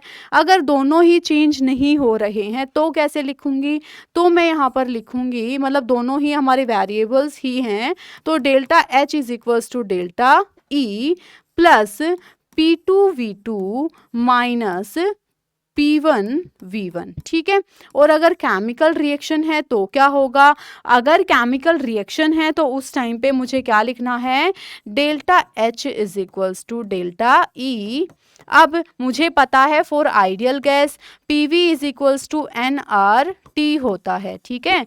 और यहाँ पे आइडियल गैस के लिए PV क्या होता है बच्चों, nRT के बराबर होता है, ठीक है। तो मैं क्या लिख सकती हूँ, P डेल्टा V को किसके बराबर लिख सकती हूँ, डेल्टा NG/T के बराबर लिख सकती हूँ। तो ये मेरा क्या हो जाएगा, delta H is equals to delta E plus delta NG/T, ठीक है। तो इस वे में मैं लिख सकती हूँ। अब डेल्टा NG जो है वो क्या है, हमारा जो भी केमिकल रिएक्शन होगी उसमें नंबर ऑफ मोल्स में कितना चेंज आया है उसका डिफरेंस, मतलब हमें लिखना है प्रोडक्ट के मोल्स गैसियस मोल्स में से रिएक्टेंट के गैसियस मोल्स को सब्ट्रैक्ट करके वो लिखना होता है डेल्टा NG की वैल्यू, ठीक है। अब अगर डेल्टा NG की वैल्यू कैसी आई बच्चों, नेगेटिव आई, तो अगर वैल्यू नेगेटिव आई तो डेल्टा H की जो वैल्यू है वो डेल्टा E से क्या हो जाएगी, कम हो जाएगी, है ना। डेल्टा H की value less than delta E हो जाएगी। अगर हमारा डेल्टा NG की वैल्यू पॉजिटिव आई तो हमारा क्या होगा, अगर डेल्टा NG की वैल्यू पॉजिटिव आती है तो डेल्टा H जो है वो ग्रेटर देन डेल्टा E हो जाएगा। और अगर डेल्टा NG की वैल्यू 0 आती है तो जो हमारा डेल्टा H है और डेल्टा E है वो दोनों क्या हो जाएंगे, बराबर हो जाएंगे, ठीक है। तो ये बात हमें यहाँ पर समझकर चलनी है। अब हम यहाँ पर ना कुछ क्वेश्चंस करके देखते हैं इनसे रिलेटेड। ये चीज़ हमें याद रखनी है क्वेश्चंस अटेम्प्ट करते टाइम, जो हमारा R है वो क्या होता है, कांस्टेंट, गैस कांस्टेंट होता है। R की जो वैल्यू होती है वो हमें कितनी लेनी है, 0.0821 लीटर पर एटमॉस्फेयर पर मोल पर केल्विन, ये यूनिट लेनी है। अगर हमें एटमॉस्फेयर की टर्म्स में यूनिट लेनी है तो R की वैल्यू जो है जूल एनर्जी की टर्म्स में ये होती है 8.314 जूल पर मोल पर केल्विन। अगर हम कैलोरी की फॉर्म में बात करें तो R की वैल्यू हमें 2 लेनी है और टेम्परेचर हमें केल्विन में यूज करना है, ठीक है। तो ये बातें भी हमें साथ में याद रखते हुए चलनी है। अब हम क्वेश्चंस कर लेते हैं इनसे related. For a reversible adiabatic compression which of the following is true. हमने अभी जस्ट पढ़ा है कि हमारा जो प्रोसेस है वो कौन सा है, which of the following is true for ideal gas की भी यहाँ पे बात होगी, ठीक है। फॉर आइडियल गैस यहाँ पे पूछा गया है क्वेश्चन में। तो आइडियल गैस के केस में बच्चों हम अभी जस्ट पढ़ के आए हैं। देखो यहाँ पे ही हमने क्या लिखा है कि जब हमारी गैस कौन सी होगी, कहाँ चली गई, हाँ, जब हमारी आइडियल गैस होगी तो वहाँ पर टेम्परेचर के बढ़ाने पर जो हमारी इंटरनल एनर्जी है वो बढ़ जाएगी, ठीक है। तो यही बात हमसे पूछी गई है। तो हम डायरेक्टली बोल सकते हैं कि जैसे ही हम टेम्परेचर और इंटरनल एनर्जी की बात करेंगे तो उनमें डायरेक्ट रिलेशन आएगा कि जब तुम टेम्परेचर बढ़ाओगे तो internal energy of the system भी क्या करती है, इंक्रीज करती है, ठीक है। चलो अब हम देखते हैं नेक्स्ट यहाँ पर, if 10 joule of heat is removed from the system such that 10 calorie of work is done on the system, determine the change in internal energy. ये हमारा किसको रिप्रेजेंट कर रहा है बच्चों, इंटरनल एनर्जी को। आयोनाइजेशन एनर्जी मत बोलना इसको। तो यहाँ पे देखो सिंपल सी बात है, पहले 10 joule of heat is removed. अगर हीट रिमूव हुई है बच्चों तो रिमूव जब होती है तो साइन कैसा लेना है, हीट का निगेटिव साइन लेना है। तो क्यू हमारा क्या हो जाएगा, -10 जूल हो जाएगा, ठीक है। Such that 10 calorie of work is done on the system. Work जो है वो हमारा कितना गिवन है, 10 कैलोरी गिवन है, ठीक है। अब हमें यहाँ पे यूनिट को जूल में कन्वर्ट कर लेंगे कैलोरी को। 1 कैलोरी कितना होता है, 4.2, तो 10 इंटू 4.2 ये हमारा जूल में आ गया वर्क। अब determine the change in internal energy. Delta E क्या है, Q प्लस W। हमें यही तो कैलकुलेट करना है, चेंज इन इंटरनल एनर्जी, यही हमसे पूछा है। Q हमें कितना गिवन है बच्चों, -10 गिवन है और वर्क जो है वो हम यहाँ से कैलकुलेट कर लेंगे। 10 इंटू 4.2 जो है वो हमारा कितना हो जाएगा, 42 हो जाएगा। और 42 माइनस 10 जो है वो हमारा कितना हो जाएगा, 32 हो जाएगा। तो इस तरीके से हम यहाँ पर चेंज इन इंटरनल एनर्जी को कैलकुलेट कर पाएंगे, ठीक है। चलो अब नेक्स्ट यहाँ पर पूछा गया है, if 10 joule of heat is absorb by the system, कि हमारा जो सिस्टम है उसने 10 जूल को एब्जॉर्ब किया है।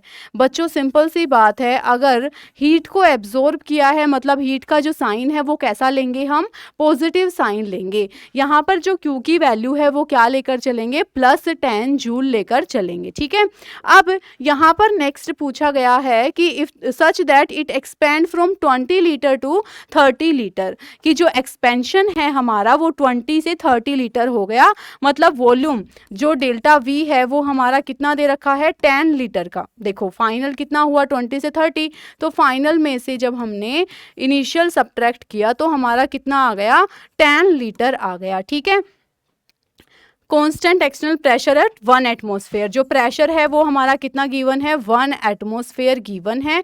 तो डिटरमाइन तुम्हें करना है इंटरनल एनर्जी, डेल्टा ई को तुम्हें यहाँ पे कैलकुलेट करके दिखाना है। तो हमें पता है डेल्टा ई जो है वो क्या होता है, Q + W होता है। यहाँ से बच्चों वर्क जो है हम अलग से कैलकुलेट कर लेंगे, work is equals to -P into delta V. Pressure हमें 1 गिवन है, डेल्टा वी हमारा क्या हो जाएगा, 10 लीटर है ना। तो 1 एटमॉस्फेयर और 10 लीटर ये मिलके क्या बन जाएगा, 10 atmosphere litre. And we know 1 litre atmosphere जो है वो हमारा कितने के इक्वल होता है, 101.3 जूल। तो यहाँ पे मैं क्या करूँगी, 10 इंटू 101.3 से मल्टीप्लाई कर दूंगी, तो मेरा लीटर एटमॉस्फेयर जो है वो किस में कन्वर्ट हो जाएगा, जूल में कन्वर्ट हो जाएगा। ठीक है, यहाँ से डेल्टा ई जो मेरा है वो क्या हो जाएगा, Q जो कि 10 है प्लस वर्क जो है वो क्या आएगा, यहाँ से कैलकुलेट होके आएगा 1013। तो ये हमारा क्या आएगा, total change in internal energy calculate हो जाएगा। ठीक है, तो हमें यहाँ पे ना मेनली साइन कन्वेंशंस का याद रखना है, कब किसको पॉजिटिव और किसको नेगेटिव लेना है, तो हम इजीली ऐसे क्वेश्चंस को अप्रोच कर पाएंगे। ठीक है, अब हम बाद हमारा है नेक्स्ट यहाँ पे क्वेश्चन, क्या कह रहा है हमें क्वेश्चन ये कि for the combustion of methane gas at 127 degree Celsius calculate difference of heat at constant, यहाँ पे लिख लेंगे constant pressure and heat at constant volume. ठीक है, तो यहाँ पे हमें डिफरेंस निकालना है बच्चों heat at constant pressure and heat at constant volume में। तो हीट एट कांस्टेंट प्रेशर को कैसे रिप्रेजेंट कर दूंगी, QP से, और हीट एट कांस्टेंट वॉल्यूम का मतलब क्या है, QV। इन दोनों का डिफरेंस मुझे बच्चों यहाँ पर कैलकुलेट करना है, और QP का मतलब मुझे पता है क्या होता है बच्चों, डेल्टा H। QV का मतलब मुझे पता है क्या होता है बच्चों, डेल्टा E होता है। और हमने क्या रिलेशन पढ़ा है, delta H is equals to delta E plus P delta V, ये रिलेशन हमने पढ़ा है ना, हमने पढ़ा है ये रिलेशन। अब ये रिलेशन का यूज करके मैं क्या करती हूँ, मैं ये कह सकती हूँ यहाँ पर कि जो हमारा वॉल्यूम है बच्चों वो क्या गिवन है, हमें यहाँ पर कांस्टेंट गिवन है। जो वॉल्यूम है ना वो हमें क्या गिवन है, यहाँ पर कांस्टेंट गिवन है। तो जैसे ही वॉल्यूम कांस्टेंट गिवन है, सो मैं क्या कहूँगी, डेल्टा वी हमारा 0 हो जाएगा, मीन्स ये पूरी टर्म हमारी 0 हो जाएगी। That means delta H minus delta E जो है वो मेरा 0 के इक्वल आ जाएगा। ठीक है, so difference will be equal to 0, ये हम कैलकुलेट कर लेंगे। ठीक है, चलो moving to the next point, ये यहाँ पे क्या गिवन है इस क्वेश्चन में, हमें calculate the delta H for the given reaction at 27 degree Celsius if change in internal energy हमें गिवन है -90 किलो जूल। देखो बच्चों रिलेशन डेल्टा एच क्या है, delta E plus P delta we, ये रिलेशन हमने पढ़ा है अभी, है ना, रिसेंट हम अभी पढ़ के आए हैं। उसके अलावा हम क्या कह सकते हैं कि अगर मैं जो इक्वेशन यूज़ करूं PV is equals to nRT, जो कि हमारी आइडियल गैस इक्वेशन है, तो यहाँ से मैं क्या लिख सकती हूँ, यहाँ से मैं ये लिख सकती हूँ बच्चों कि PV is equals to delta NG RT के बराबर होता है, या फिर मैं क्या कहूँ, P डेल्टा V जो है हमारा वो किसके इक्वल है, डेल्टा NG RT के इक्वल है। ठीक है, तो मैं यहाँ पर लिख देती हूँ, इस वैल्यू को पुट कर देती हूँ, क्या पुट कर देती हूँ, delta E plus P delta V की जगह मुझे क्या रखना है, delta N G R T रख देना है, यहाँ वैल्यू पुट कर दी मैंने, ठीक है। अब यहाँ पर बच्चों देखो इक्वेशन हमें क्या गिवन है, अच्छा इक्वेशन यहाँ पर हमें नहीं गिवन है तो मैं डेल्टा कैसे देखूँ, तो जनरल चलो मैं इक्वेशन मान लेती हूँ, क्या इक्वेशन मान लेती हूँ मैं यहाँ पर 2n2 plus 3h2 will give 2NH3 मान लिया मैंने, ये इक्वेशन थी मेरे पास, है ना। इक्वेशन अभी क्वेश्चन में हमें मेंशन नहीं है तो मैंने ये कंसिडर कर ली। अब यहाँ पर बच्चों सिंपली मैं क्या देखूंगी, डेल्टा H मुझे कैलकुलेट करना है, डेल्टा E की वैल्यू मुझे गिवन है कितनी, -90 किलो जूल को मैंने जूल में कन्वर्ट कर लिया, बिकॉज R की वैल्यू भी मैं 8.314 जूल रखने वाली हूँ, ठीक है। तो यहाँ पे मैंने रख लिया। डेल्टा Ng की वैल्यू क्या आ जाएगी, प्रोडक्ट में कितने नंबर ऑफ मोल्स हैं 2, रिएक्टेंट में 3 + 1 इसका है तो 4, तो 2 - 4 कितना हो जाएगा बच्चों, -2। ये डेल्टा Ng की वैल्यू आ गई, R की वैल्यू है हमारी 8.314 and the temperature given is 27 degree Celsius. तो हमें टेम्परेचर मैंने बताया अभी, क्या बताया था कि टेम्परेचर को हमें रखना है केल्विन में, ठीक है। तो केल्विन में जब मैं इसको चेंज करूंगी तो 273 को से इसको ऐड करती हूँ जब मैं डिग्री सेल्सियस में, तो ये मेरा किस में कन्वर्ट हो जाता है बच्चों, ये मेरा कन्वर्ट हो जाता है केल्विन में, किस में कन्वर्ट हो जाता है, केल्विन में कन्वर्ट हो जाता है, तो ये हो गया 300, ठीक है। तो ये बात हमें समझ के करनी है, याद रखनी है अच्छे से। तो ये सारी वैल्यूज मैंने पुट कर दी, तो यहाँ से मैं इसको सोल्व करके क्या कैलकुलेट कर लूंगी, डेल्टा H की वैल्यू को कैलकुलेट कर लूंगी, ठीक है, याद रखेंगे। अब उसके बाद मूव करते हैं हम नेक्स्ट क्वेश्चन पर। For a non ideal gas that undergoes a change to atmosphere 3 liter to 4 atmosphere 5 liter with change in internal energy of 30 liter atmosphere, calculate delta H। हमें यहाँ पर फिर से क्या करना है, डेल्टा H की वैल्यू कैलकुलेट करनी है, ठीक है। अब हमें पता है जो डेल्टा H है बच्चों वो हमारा क्या होता है, delta H is equals to delta E plus P delta V, ये हमें गिवन है, ठीक है। अब इंटरनल एनर्जी बच्चों हमें क्या गिवन है क्वेश्चन में, देखो इंटरनल एनर्जी हमें गिवन है 3 लीटर पर एटमॉस्फेयर, तो यहाँ पे 30 वैल्यू हमें गिवन है इंटरनल एनर्जी के लिए।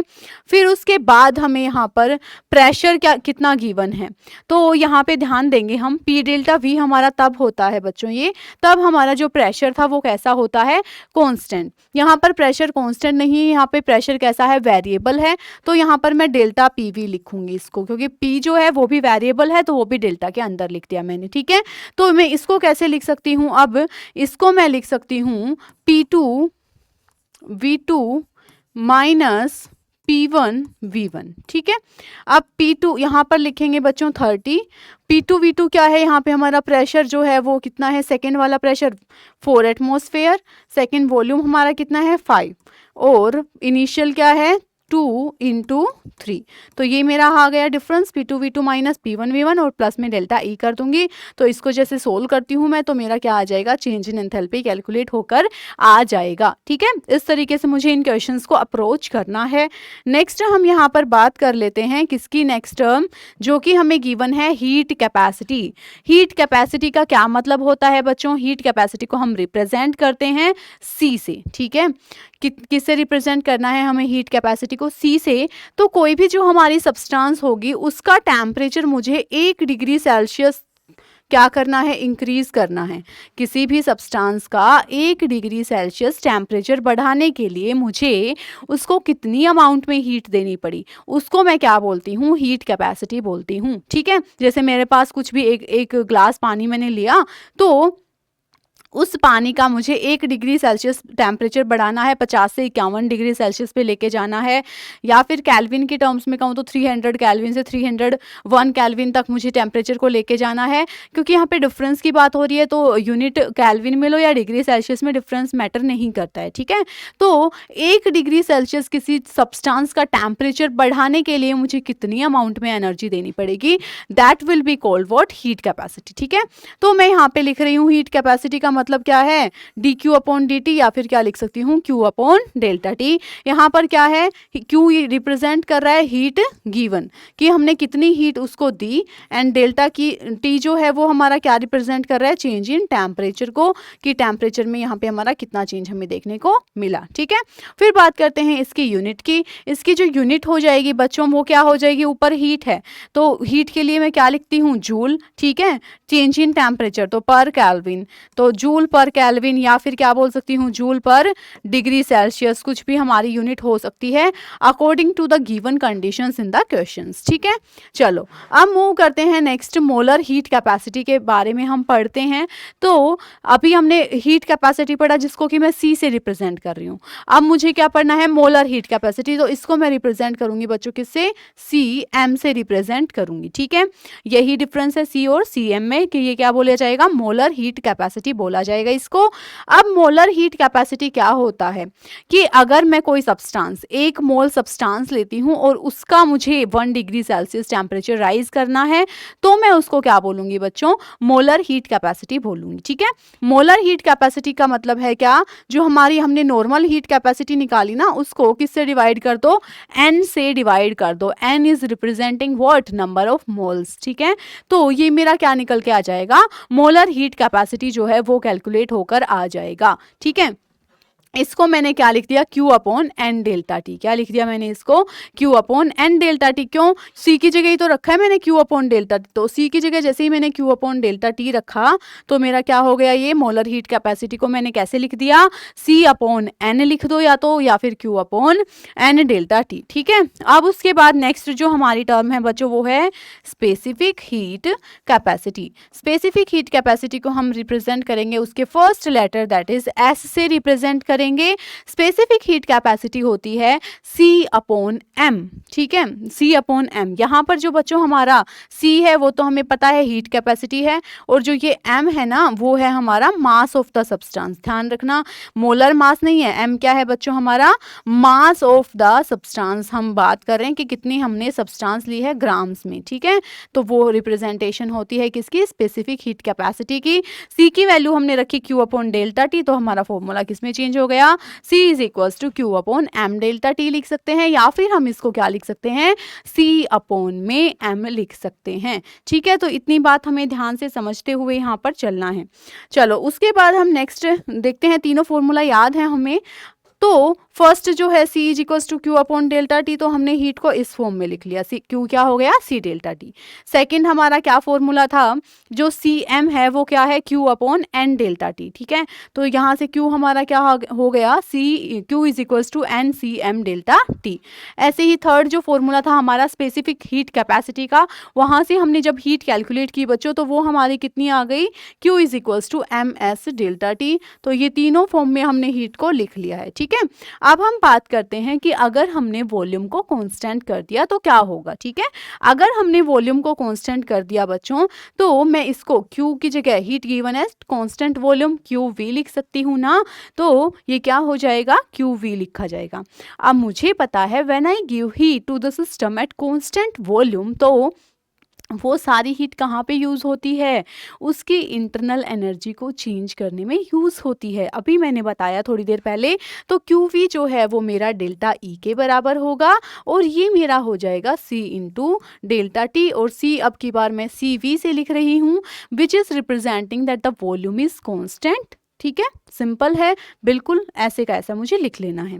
ऐसे ही अगर इसको मैं लिखती हूँ QV means it is representing delta E and that will be equal to NCMV delta T। ठीक है, ऐसे ही अगर मैं इसको लिखना चाहूँगी तो कैसे लिखूँगी, QV is equals to MSV into delta T। ठीक है, तो इजी है, इजीली मैं लिख सकती हूँ इनको।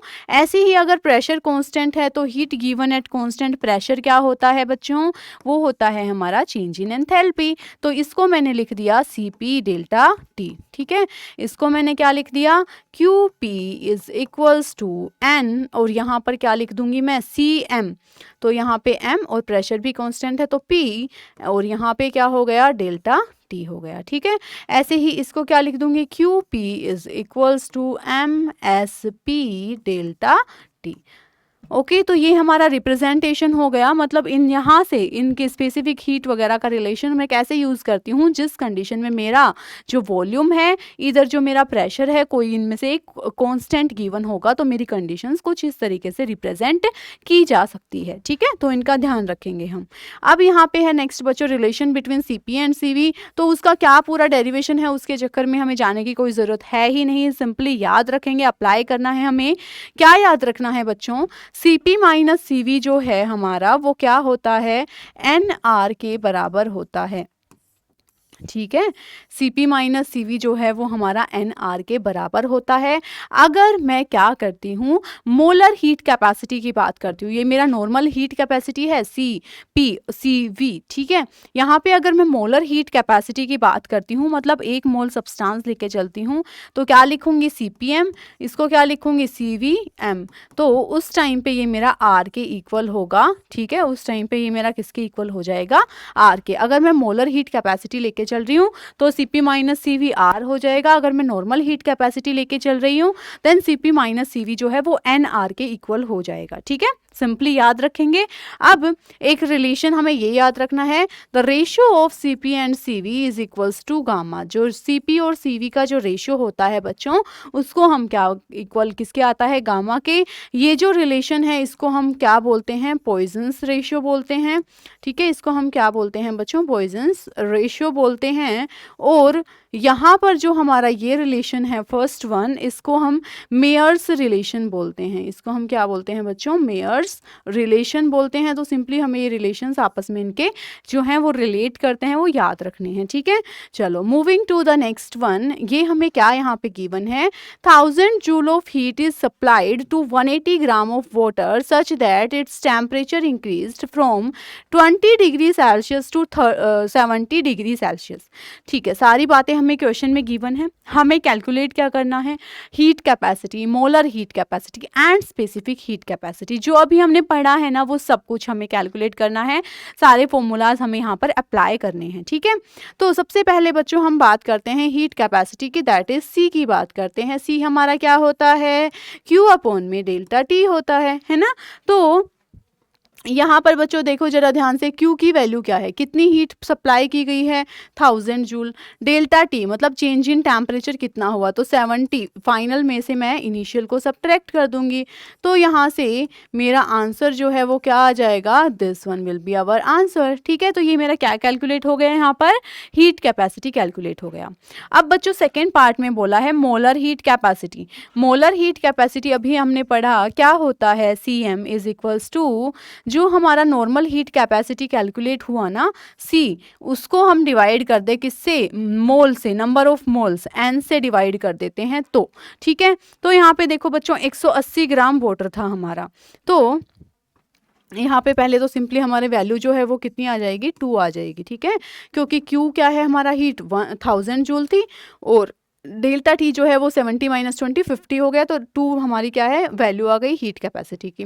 अब हीट कैपेसिटी को अगर मैं नंबर ऑफ मोल से डिवाइड कर दूंगी तो वो मेरा क्या बन जाएगा, मोलर हीट कैपेसिटी बन जाएगा। ठीक है, तो नंबर ऑफ मोल्स बेटे H2O को यहाँ पर निकाल देंगे हम लोग। कैसे निकालेंगे, गिवन मास कितना है, 180 गिवन है, और मोलर मास हमारा यहाँ पर कितना होता है, वाटर का 18 होता है, वो हमें पता होना चाहिए ना। H2O का मोलर मास कितना होता है, 18, क्योंकि जो ऑक्सीजन है वो जो है उसका मास हमारा कितना है, 16, और 2 हाइड्रोजन का मास 2, तो मोलर मास 18 हो जाएगा। ठीक है, तो यहाँ से नंबर ऑफ मोल्स हमारे कितने आ गए, वाटर के लिए जो हमारे नंबर ऑफ मोल्स हैं वो कितने आ गए, 10 आ गए। ठीक है, तो जो हमारा वैल्यू आई थी ना C की, उसको मैं 10 से डिवाइड कर देती हूँ, that will be our molar heat capacity. ठीक है, नेक्स्ट जो हमसे पूछा गया है यहाँ पर specific heat capacity. Specific heat capacity को बच्चों हम S से रिप्रेजेंट करते हैं, और S हमारा होता है C अपॉन M के बराबर। जो मतलब M जो है वो क्या रिप्रेजेंट कर रहा था, मास को रिप्रेजेंट कर रहा था यहाँ पर।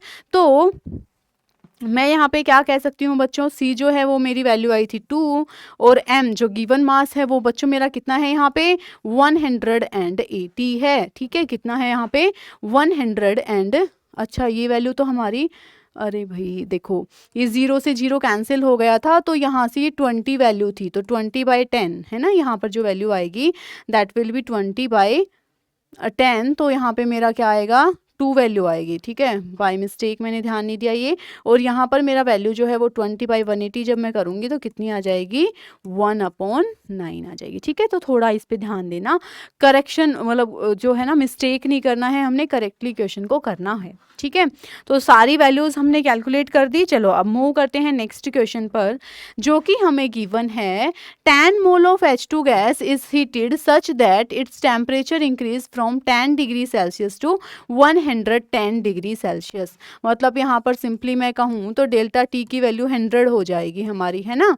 फिर उसके बाद है calculate QP if molar heat capacity at constant volume is 20 joule पर केल्विन पर मोल, ठीक है। ध्यान से देखो क्या लिखा है, molar heat capacity at constant volume, मतलब at constant volume molar heat capacity CVM जो है वो हमें कितना गिवन है 20 गिवन है बच्चों, ठीक है। तो रिलेशन क्या है मेरा CPM minus CVM is equals to R, यही रिलेशन है ना, CP minus CV is equals to R molar heat capacity के टर्म्स में अगर हमें लेना है तो यहाँ पर CVM हमारा कितना हो गया बच्चों, सिंपली हम देखेंगे कितना हो गया 20, और CPM मुझे कैलकुलेट कर लेना है यहाँ से, तो 20 प्लस 8.314 R की वैल्यू रख दी, CVM R में उस तरफ ले जाके ऐड कर दिया, तो ये मेरी किसकी वैल्यू आ जाएगी यहाँ से CPM की वैल्यू आ जाएगी, ठीक है। अब मुझे क्या निकालना है बच्चों, कैलकुलेट QP। तो ध्यान अगर हम दें, अभी हम रिलेशंस पढ़ के आए हैं, कुछ क्या रिलेशंस पढ़ के आए हैं दिखाती हूँ। अभी हमने क्या पढ़ा था, ये रिलेशन पढ़ा था, QP हमें कैलकुलेट करना है, CPM हम कैलकुलेट कर चुके हैं, नंबर ऑफ मोल्स और डेल्टा T से मल्टीप्लाई और कर दो, तो QP हमारा क्या हो जाएगा NCPM डेल्टा T, ठीक है। जो हमारा QP होता है वो क्या होता है NCPM इंटू डेल्टा टी कितना है 100, नंबर ऑफ मोल्स कितने हैं बच्चों 10, ये वैल्यू हम ऐड करके यहाँ पुट करेंगे और मल्टीप्लाई कर देंगे किससे 100 से, तो हम सोल्व कर सकते हैं, QP की वैल्यू हम कैलकुलेट कर लेंगे इजीली। इस तरीके के क्वेश्चंस को हम अप्रोच कर सकते हैं, ठीक है। चलो moving to the next one, work done in different process. हमें ये देखना है कि अलग अलग टाइप के प्रोसेसेस के अंदर हम कैसे वर्क को कैलकुलेट कर सकते हैं, ठीक है। तो यहाँ पर बच्चों हमें ये देखना है कि अगर हमारा प्रोसेस जो है वो इरिवर्सिबल है, आइसोथर्मल प्रोसेस है, तो वहाँ पर हमें क्या कंडीशन याद रखनी है, उस टाइम पर हमारा इरिवर्सिबल वर्क जो है वो इक्वल हो जाता है -P external into delta V के। ये अभी हमने पीछे भी क्वेश्चंस जब किए थे, इरिवर्सिबल प्रोसेस के लिए ही सारे फॉर्मूला हमने अप्लाई किया था हर जगह पे। तो work irreversible will be equal to -P external into delta V, ठीक है। यहाँ से बच्चों डेल्टा V की जगह हमने सिंपली क्या रखा V2 माइनस V1 रख दिया। तो उसके बाद देखो हमने रिलेशन क्या पढ़ा है, PV is equals to nRT, ये रिलेशन हमने पढ़ा है, आइडियल गैस इक्वेशन के लिए रिलेशन होता है। तो यहाँ से वॉल्यूम की जगह मैं क्या लिख सकती हूँ बच्चों, वॉल्यूम V2 की जगह मैं क्या लिखूंगी यहाँ पे PV2 is equals to nRT2 ऐसे लिख सकती हूँ, ठीक है, क्योंकि एक्सटर्नल प्रेशर हमारा क्या है फिक्स है P है। तो यहाँ पर मैं क्या लिख रही हूँ बच्चों से, अगर प्रेशर भी अगर हमारा चेंज हो रहा है तो P2V2 is equals to nRT2 इस तरीके से भी लिख सकती हूँ। तो यहाँ से बच्चों सिंपली हमारा क्या आ जाएगा, देखो V2 की वैल्यू कैलकुलेट करनी है, तो V2 की जगह क्या लिख दूंगी nRT2 अपॉन P2, ठीक है। अगर हमने क्या किया है, प्रेशर भी कांस्टेंट नहीं है हमारा एक्सटर्नल प्रेशर, तो ये कंडीशन हमारी बनेगी, ठीक है। तो यहाँ पे V2 की जगह nRT2 अपॉन P2, अगर टेम्परेचर भी कांस्टेंट नहीं है और प्रेशर भी कांस्टेंट नहीं है, और अगर हमने क्या बोला आइसोथर्मल प्रोसेस है मतलब टेम्परेचर कांस्टेंट कर दिया, तो फिर T2 की जगह मैं यहाँ पे क्या लिखूंगी, तो फिर T2 की जगह पे मैं सिंपली यहाँ पर T लिख दूंगी, ठीक है। तो ये मेरा क्या हो गया, V की वैल्यू nRT अपॉन P2, और जो हमारा V1 होगा उसकी वैल्यू क्या हो जाएगी nRT अपॉन P1 हो जाएगी, ठीक है। यहाँ से मैं इसको कैलकुलेट कर सकती हूँ, तो nRT को मैंने बाहर कॉमन ले लिया 1 upon P2 minus 1 upon P1, ठीक है। अगर हमारा क्वेश्चन में ऐसे में P एक्सटर्नल नहीं गिवन हो तो P2 को ही मैं क्या मान लूंगी बच्चों, P एक्सटर्नल मान लूंगी। तो ये रिलेशन मुझे सिंपली ध्यान रखना है कि अगर इरिवर्सिबल प्रोसेस है बट प्रोसेस हमारा आइसोथर्मल है। तो मुझे ये फॉर्मूला पता होना चाहिए कि वर्क मैं कैसे लिख सकती हूँ, minus P external into delta we, और डेल्टा वी की जगह वॉल्यूम की बजाय मुझे अगर यहाँ पे प्रेशर वगैरह गिवन है तो वो वैल्यूज़ मैं पुट कर सकती हूँ NRT P2 minus NRT P1, ठीक है। और फिर यहाँ से पी एक्सटर्नल को मैं P2 के बराबर ही मान लूँगी अगर क्वेश्चन में मुझे एक्सटर्नल प्रेशर अलग से गिवन नहीं है तो। ये कंडीशन है सेकेंड हमारी, रिवर्सिबल प्रोसेस है और आइसोथर्मल है। पीछे अभी जो हमने पढ़ा वो कौन सा प्रोसेस था बच्चों, इरिवर्सिबल था और आइसोथर्मल था। ये कौन सा है, रिवर्सिबल प्रोसेस है और आइसोथर्मल प्रोसेस है। जब हमारा प्रोसेस रिवर्सिबल होता है तो वहाँ पर पी एक्सटर्नल और पी इंटरनल जो है वो नियरली इक्वल टू सेम होता है, ठीक है। तो जो मेरा इंटरनल एक्सटर्नल प्रेशर है वो सेम ही वहाँ पर बिहेव करेगा जो भी गिवन होगा। वहाँ पर मुझे क्या करना होता है, स्मॉल स्मॉल स्टेप्स में हमारा पूरा प्रोसेस होता है जो रिवर्सिबल प्रोसेस है। तो मुझे इंटीग्रेशन लेना पड़ता है जब मुझे होल वर्क कैलकुलेट करना होगा फॉर अ गिवन प्रोसेस, ठीक है। तो यहाँ पे मैं लिखूंगी D W is equals to minus P external into D V. फिर यहाँ पे एक्सटर्नल और इंटरनल जो है वो नियरली इक्वल होता है। तो यहाँ पे पूरा वर्क निकालने के लिए इंटीग्रेशन जब मैं करूँगी और प्रेशर ऑफ गैस क्या रख दूंगी, N R T upon V रख दूंगी, ठीक है। अब यहाँ से मैं देखूंगी एनआरटी को कॉमन निकाल दिया, 1/v का इंटीग्रेशन मुझे कर लेना है, ठीक है। तो 1/v का इंटीग्रेशन मेरा क्या आएगा, ln_v2 माइनस ln_v1 हो जाएगा। नेचुरल लॉग को जब मैं नॉर्मल लॉग में कन्वर्ट करूंगी तो कैसे लिखूंगी, 2.303 nRT log v2/v1। तो ये रिलेशन मुझे ध्यान रखना है, जब मेरा प्रोसेस रिवर्सिबल हो, आइसोथर्मल हो, तो मेरा ये रिलेशन निकल के आएगा, work is equals to minus 2.303 RT log V2 upon V1, ठीक है। ये रिलेशन मुझे ध्यान रखना है। फिर हमें पता है P is inversely proportional to V, मतलब हमारा ये भी कह सकती हूँ, बॉयल्स लॉ हमने पढ़ी है ना, P1 V1 is equals to क्या होता है, P2 V2 होता है। तो यहाँ से V2 अपॉन V1 की वैल्यू क्या निकल के आ जाएगी बच्चों, P1 अपॉन P2 के बराबर आ जाएगी। तो V2 अपॉन V1 की जगह P1 अपॉन P2 भी हो सकता है ना, क्वेश्चन में वॉल्यूम की बजाय प्रेशर गिवन हो तो मैं यहाँ पे लिख सकती हूँ इस फॉर्मूला को थोड़ा सा मॉडिफाई करके, कैसे, nRT and log P1 upon में P2, ठीक है। तो ये मेरा क्या हो गया, सेकेंड वे हो गया। अगर मुझे वॉल्यूम की टर्म्स में ना देके क्वेश्चन प्रेशर के फॉर्म में पूछा है तो वहाँ पे मैं प्रेशर को भी पुट करके आंसर अपना निकाल सकती हूँ, ठीक है। चलो मूविंग टू द नेक्स्ट, यहाँ पर है वर्क डन इन रिवर्सिबल एडियाबैटिक प्रोसेस। अगर जो हमारा प्रोसेस है वो कैसा है, एडियाबैटिक है, तो एडियाबैटिक प्रोसेस में मैंने बताया भाई हीट एक्सचेंज जो है वो जीरो हो जाता है, मतलब Q जो होगा उसकी वैल्यू जीरो हो जाएगी, ठीक है। तो अगर हमारा जो ये Q है इसकी वैल्यू जीरो है तो डेल्टा E क्या होता है बच्चों, Q प्लस W होता है। तो मैं क्या कहूँगी, Q की वैल्यू मैंने जैसे ही जीरो पुट करी तो डेल्टा E किसके बराबर आ गया, W के बराबर आ गया। डेल्टा E हमारा किसके बराबर होता है, NCVM इंटू डेल्टा T, जो हमने specific heat, molar specific heat at constant volume वाला रिलेशन पढ़ा है ना, वहाँ पे पढ़ा है डेल्टा E किसके बराबर है, NCVM डेल्टा T के बराबर है, ठीक है। तो यहाँ से रिलेशन हमारा क्या आ जाएगा, ये रिलेशन Cp माइनस Cv हमारा क्या होता है, R होता है, और यहाँ से Cp अपॉन Cm का रिलेशन भी यहाँ से मैं कैलकुलेट कर सकती हूँ इस तरीके से, ठीक है। तो इसको देखेंगे, गामा यहाँ से क्या है, ये जो है हमारा relation gamma minus 1 is equals to R, अच्छा हाँ ठीक है, Cp minus Cv is equals to, हमने यहाँ पे क्या लिखा है, R लिखा है, फिर हमने इस पूरी इक्वेशन को Cv से डिवाइड कर दिया, ठीक है। तो Cp अपॉन Cv जो है बच्चों वो क्या हो गया, gamma minus 1 R upon Cvm हो गया। तो यहाँ से Cvm heat capacity eight molar heat capacity at constant volume, वो हमारी किसके इक्वल आ गई, R अपॉन गामा माइनस 1 के इक्वल आ गई है। तो ये रिलेशन भी हमें ध्यान रख लेना है, ठीक है। तो वर्क हमारा ओवरऑल कितना कैलकुलेट हो गया, वर्क हमारा हो गया NCV डेल्टा T हमने लिखा था ना, तो वहाँ पे हमने NCVM की जगह हमने ये वैल्यू पुट कर दी, तो NCVM की जगह R upon gamma minus 1 into delta T। तो ये रिलेशन हमारा ओवरऑल निकल के आ जाता है। डेल्टा T को क्या लिख सकते हो, T2 माइनस T1 लिख सकते हो, तो NR gamma minus 1 T2 minus T1। अब यहाँ पे जो T2 माइनस T1 है बच्चों, जो हमने रिलेशन यहाँ से पढ़ा है, हमने ये पढ़ा है ना, P1 V1 is equals to हमने ये पढ़ा है ना, PV is equals to NR T. तो ये जो एन आर डेल्टा टी है ना, इसकी जगह मैं क्या लिख सकती हूँ, P2V2 माइनस P1V1 लिख सकती हूँ। तो ये मेरा ओवरऑल वर्क का फॉर्मूला जो है वो निकल के आ गया। मतलब हमें सारे जो फॉर्मूला है ना वो पता होना चाहिए कि हमारा जो वर्क डन होगा रिवर्सिबल एडियाबैटिक प्रोसेस में वो कितना हो जाएगा, P2V2 minus P1V1 divide by gamma minus 1 हो जाएगा। ठीक है, तो ये सारे फॉर्मूला हमें पता होना चाहिए। उसके बाद है एडियाबैटिक प्रोसेस अगर हमारा है तो ये दो इक्वेशंस हमें ध्यान रखनी है, PV गामा कांस्टेंट होगा और TV गामा माइनस 1 जो है वो भी हमारा कांस्टेंट होता है एडियाबैटिक प्रोसेस के अंदर। उसके अलावा नेक्स्ट है हमारा आइसोकोरिक प्रोसेस अगर है तो वॉल्यूम कांस्टेंट हो जाता है, वॉल्यूम कांस्टेंट तो वर्क हमारा 0 कैलकुलेट होकर आएगा।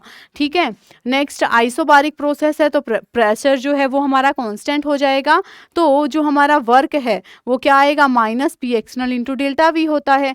तो वहां पे मैं क्या लिख सकती हूँ, PV जो है हमारा वो किसके बराबर होता है, NRT के बराबर होता है।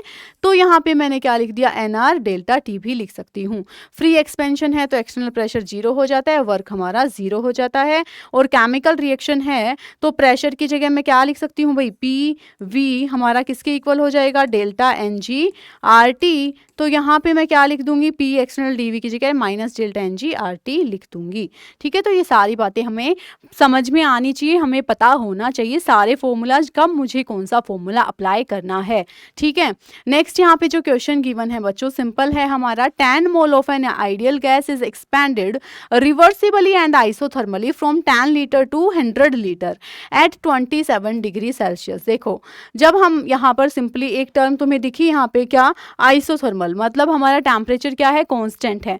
तो डेल्टा टी हमारा क्या है, 0 है। डेल्टा टी 0 तो बच्चों डेल्टा H 0, डेल्टा E 0, ये सब क्वांटिटीज तो हमारी क्या हो जाएगी, 0 हो जाएगी। ठीक है, अब बच गया क्या हमारा वर्क कैलकुलेट करना, तो वर्क क्या होता है 2.303 NRT log V2/V1। तो यहाँ पर बच्चों सिंपली हमें सारी वैल्यूज तो गिवन ही है। N जो है नंबर ऑफ मोल्स कितने हैं, 10 है। R की वैल्यू जूल में निकालना है तो 8.314, कैलोरी के फॉर्म में निकालना है वर्क तो 2 ले सकते हैं R की वैल्यू, है ना। फिर यहाँ पे है टेम्परेचर, टेम्परेचर की बात हो रही है यहाँ पे क्या, आइसोथर्मल कंडीशन है 27 डिग्री सेल्सियस। तो टेम्परेचर है हमारा 27 डिग्री सेल्सियस। फिर उसके बाद क्या गिवन है, लोग V2/V1, volume 10 litre to 100 litre, मतलब V2 जो है वो हमारा 100 गिवन है और V1 हमारा 10 है। तो इसको जब सोल्व करेंगे तो log 10 और log 10 की वैल्यू क्या आ जाएगी, 1 आ जाएगी। ठीक है, इन सबको मल्टीप्लाई कर देंगे, that will be our work done when our gas is expanded reversibly and isothermally at a given temperature. ठीक है, तो ये हमारी कंडीशन है, इजीली हमने वर्क कैलकुलेट कर दिया। नेक्स्ट है work done for vaporisation. Vaporisation का मतलब क्या है बच्चों, H2O है हमारा वो लिक्विड फॉर्म में था और वो H2O से गैस की फॉर्म में चला गया। तो यहाँ से डेल्टा Ng की वैल्यू क्या हो जाएगी, 1 माइनस 0 दैट इज 1 हो जाएगी ना, प्रोडक्ट माइनस रिएक्टेंट के नंबर ऑफ मोल्स का डिफरेंस। तो यहाँ से हमारा जो डेल्टा Ng की वैल्यू है वो 1 हो गई। और वर्क जब हम क्या करते हैं, वर्क की वैल्यू निकालनी है तो कितना हो जाएगा, अभी हमने देखा ना डेल्टा NG/RT, तो डेल्टा Ng की वैल्यू 1 है हमारी। ये R की वैल्यू अगर हमने कैलोरी के फॉर्म में निकालना है तो 2 जूल की फॉर्म में लिखना है तो 8.314 भी लिख सकते हैं। और टेम्परेचर हमारा 373 केल्विन गिवन है। तो यहाँ से हमारा क्या कैलकुलेट हो जाएगा, वर्क। बस हमें डायरेक्टली कंडीशन लगानी है बच्चों, सिंपल ये वाली कंडीशन लगाई है हमने फॉर अ केमिकल रिएक्शन। और हमारा प्रोसेस कैसा है, ये for a chemical reaction isobaric process था। तो डेल्टा NG/RT हमने ये वाली इक्वेशन जो है वो यूज कर ली यहाँ पे। ठीक है, तो ये हमने ध्यान रखना है। नेक्स्ट हमारा है temperature of 1 mole of an ideal gas is increased by 2 degree Celsius. जो हमने टेम्परेचर है ना उसको 2 डिग्री सेल्सियस तक इंक्रीज किया है एट कॉन्स्टेंट प्रेशर। तो हमारा वर्क क्या है, माइनस NR डेल्टा T, ये वाला इक्वेशन यूज करेंगे क्योंकि हमने जो गैस यूज की है उसका हमने कॉन्स्टेंट प्रेशर पर क्या किया है, इंक्रीज किया है टेम्परेचर। तो यहाँ पे हम क्या कह रहे हैं, वर्क डन हमें कैलकुलेट करना है। तो सिंपल सी बात है, नंबर ऑफ मोल्स बच्चों हमें कितना गिवन है, 1। R की वैल्यू हमें कितना गिवन है, अगर हमें जूल में निकालना है तो हम 8.314 लिख देंगे। ठीक है, delta T change in temperature, तो यहाँ पर क्या है, इंक्रीज बाय 2 डिग्री सेल्सियस, मतलब 2 डिग्री से उसका टेम्परेचर बढ़ा दिया गया है। तो हमारा आंसर क्या आ जाएगा, इन तीनों की क्या कर दें, हम मल्टीप्लाई कर दें। तो सिंपली हमारा आंसर क्या आ जाएगा, 826.8 16, ठीक है। So this will be our answer. Simply हमें ये देखना है कि हमें कौन सा वाला फॉर्मूला अप्लाई करना है। नेक्स्ट जो क्वेश्चन है बच्चों वो है 1 मोल of an ideal gas at 27 degree Celsius at 3 atmosphere. देखो प्रेशर हमें गिवन है 3 एटमॉस्फेयर और एक प्रेशर हमें गिवन है 1 atmosphere is allowed to expand isothermally against constant external pressure. जो हमारा कांस्टेंट एक्सटर्नल प्रेशर है 1 एटमॉस्फेयर, वही हमारा क्या होता है, जो कांस्टेंट एक्सटर्नल प्रेशर गिवन नहीं होता तो P2 को ही हम क्या मान लेते हैं, जो भी हमारा क्या है एक्सटर्नल प्रेशर है वही मान लेते हैं, ठीक है। तो P1 की वैल्यू गिवन है हमारी 3 और P2 की वैल्यू कितनी गिवन है 1, ठीक है। तो ये क्या हो गया P1 और वो क्या हो गया हमारा, सॉरी ये हो गया P2 और ये क्या हो गया P1, ठीक है। कांस्टेंट एक्सटर्नल प्रेशर है तो यहाँ से हम सारी वैल्यूज़ को पुट कर देंगे, वैल्यूज़ को पुट करके और हम क्या निकाल देंगे अपना आंसर, क्योंकि वर्क क्या हो जाएगा minus nRT P external 1/P2 minus 1/P1। जो P2 है हमारा वो कितना है 1 है और जो P1 है हमारा वो कितना है 3 है और जो हमारा N है number of moles, so simply लिखा हुआ है ना 1 मोल, तो 1 मोल हमें लेना है। R की वैल्यू हमने 2 क्यों लिया है, कैलोरी के फॉर्म में आंसर हमारा आएगा इसलिए हमने R2 लिया हुआ है सिंपली। अगर जूल में चाहिए तो 8.314 की फॉर्म में हम यूज़ कर सकते हैं। टेम्परेचर हमारा 300 गिवन था, ठीक है। तो इस तरीके के क्वेश्चंस को हमें इस वे में अप्रोच करना है बच्चों। नेक्स्ट हमारा एक सिंपल सी टर्म है Gibbs free energy. Gibbs free energy को हम G से रिप्रेजेंट करते हैं। यहाँ पर बच्चों फॉर्मूला हम ध्यान रखेंगे delta G is equals to delta H minus T delta S, ठीक है। यहाँ पे डेल्टा एस, यहाँ एस जो है वो क्या, डेल्टा एस जो है वो रिप्रेजेंट कर रहा है क्या, चेंज इन एंट्रोपी को, क्या रिप्रेजेंट कर रहा है, चेंज इन एंट्रोपी को। डेल्टा जी की वैल्यू जब हमारी लेस देन 0 आएगी तो प्रोसेस कैसा होगा, स्पॉन्टेनियस। डेल्टा जी की वैल्यू ग्रेटर देन 0 आएगी तो नॉन स्पॉन्टेनियस प्रोसेस हो जाएगा और डेल्टा जी जब 0 आएगा तो it means the process is in equilibrium, ठीक है। दूसरा ये फॉर्मूला हम याद रख लेंगे कि जो डेल्टा जी है उसकी कैलकुलेशन हम ऐसे कर सकते हैं, delta G is equals to delta G naught, यहाँ पे minus 2.303 RT log base 10 Q। Q जो है वो हमारा क्या रिप्रेजेंट कर रहा है बच्चों, रिएक्शन क्वोशेंट को रिप्रेजेंट कर रहा है और जो यहाँ पे डेल्टा जी ये है ये हमारा क्या रिप्रेजेंट कर रहा है, standard Gibbs free energy, standard Gibbs free energy को रिप्रेजेंट कर रहा है, ठीक है। जब हमारा इक्विलिब्रियम कंडीशन होती है तो डेल्टा जी क्या हो जाएगा, 0 हो जाएगा, तो डेल्टा जी नोट की वैल्यू हमारी ये आ जाएगी, ठीक है। तो ये बातें हमें गिब्स फ्री एनर्जी के बारे में भी थोड़ा बहुत याद रखनी है। नेक्स्ट हम बात कर लेते हैं थर्ड लॉ ऑफ थर्मोडाइनमिक्स जो है उसकी एक स्टेटमेंट के बारे में, जो हमें क्या कहती है बच्चों, the entropy of a perfect crystal at 0 degree Celsius is equals to 0। कि जो हमारा कोई परफेक्ट क्रिस्टल है तो उसकी एंट्रोपी जो चेंज रहेगा वो 0 डिग्री सेल्सियस पे 0 ही रहेगा। अगर मान लो थोड़ी बहुत एंट्रोपी किसी में बचती है, that entropy will be called residual entropy, ठीक है। अगर हम क्या कहते हैं कुछ सब्सटेंसेस हैं भी जिनके पास कुछ एंट्रोपी वैल्यूज है तो उनकी जो एंट्रोपी उनके पास बच गई उसको क्या बोला जाता है, रेजिडुअल एंट्रोपी बोला जाता है, ठीक है। तो ये सिंपल हमें स्टेटमेंट थी एक थर्ड लॉ ऑफ थर्मोडायनामिक्स की। तो यहाँ पे हमने इस चैप्टर में जो भी हमारी मेन चीज़ें हैं ना वो डिस्कस करी हैं, बिल्कुल एकदम क्रिस्प फॉर्म में, जो ना शॉर्ट रिवीजन भी हो गया हमारा और मैक्सिमम हमने सारी चीज़ें जो है ना वो यहाँ पे कवर करने की कोशिश करी है, ठीक है। तो अब हमारा काम ये है, हमने सारे फॉर्मूला समझ लिए हैं, ग्रेस्प किए हैं, मैक्सिमम नंबर ऑफ क्वेश्चन जितने पॉसिबल हो सके ना उतने हमें रिवाइज करने हैं। हमारा जो काम है वो हो गया है, हमारा जो पूरा चैप्टर है वो क्या हो गया है, कंप्लीट हो गया है ना। तो एकदम हैप्पी वाली फीलिंग आ रही होगी। अब हमें क्या करना है, हमें रिवीजन करना है मल्टीपल नंबर ऑफ क्वेश्चंस को और फिर अब हम इसके बाद करेंगे नेक्स्ट जो हमारा चैप्टर है जो वन शॉट में करने वाले हैं। तब तक हम इस चैप्टर को अच्छे से कंप्लीट कर लेंगे, ठीक है। तो मिलते हैं नेक्स्ट क्लास में, टिल देन गुड बाय।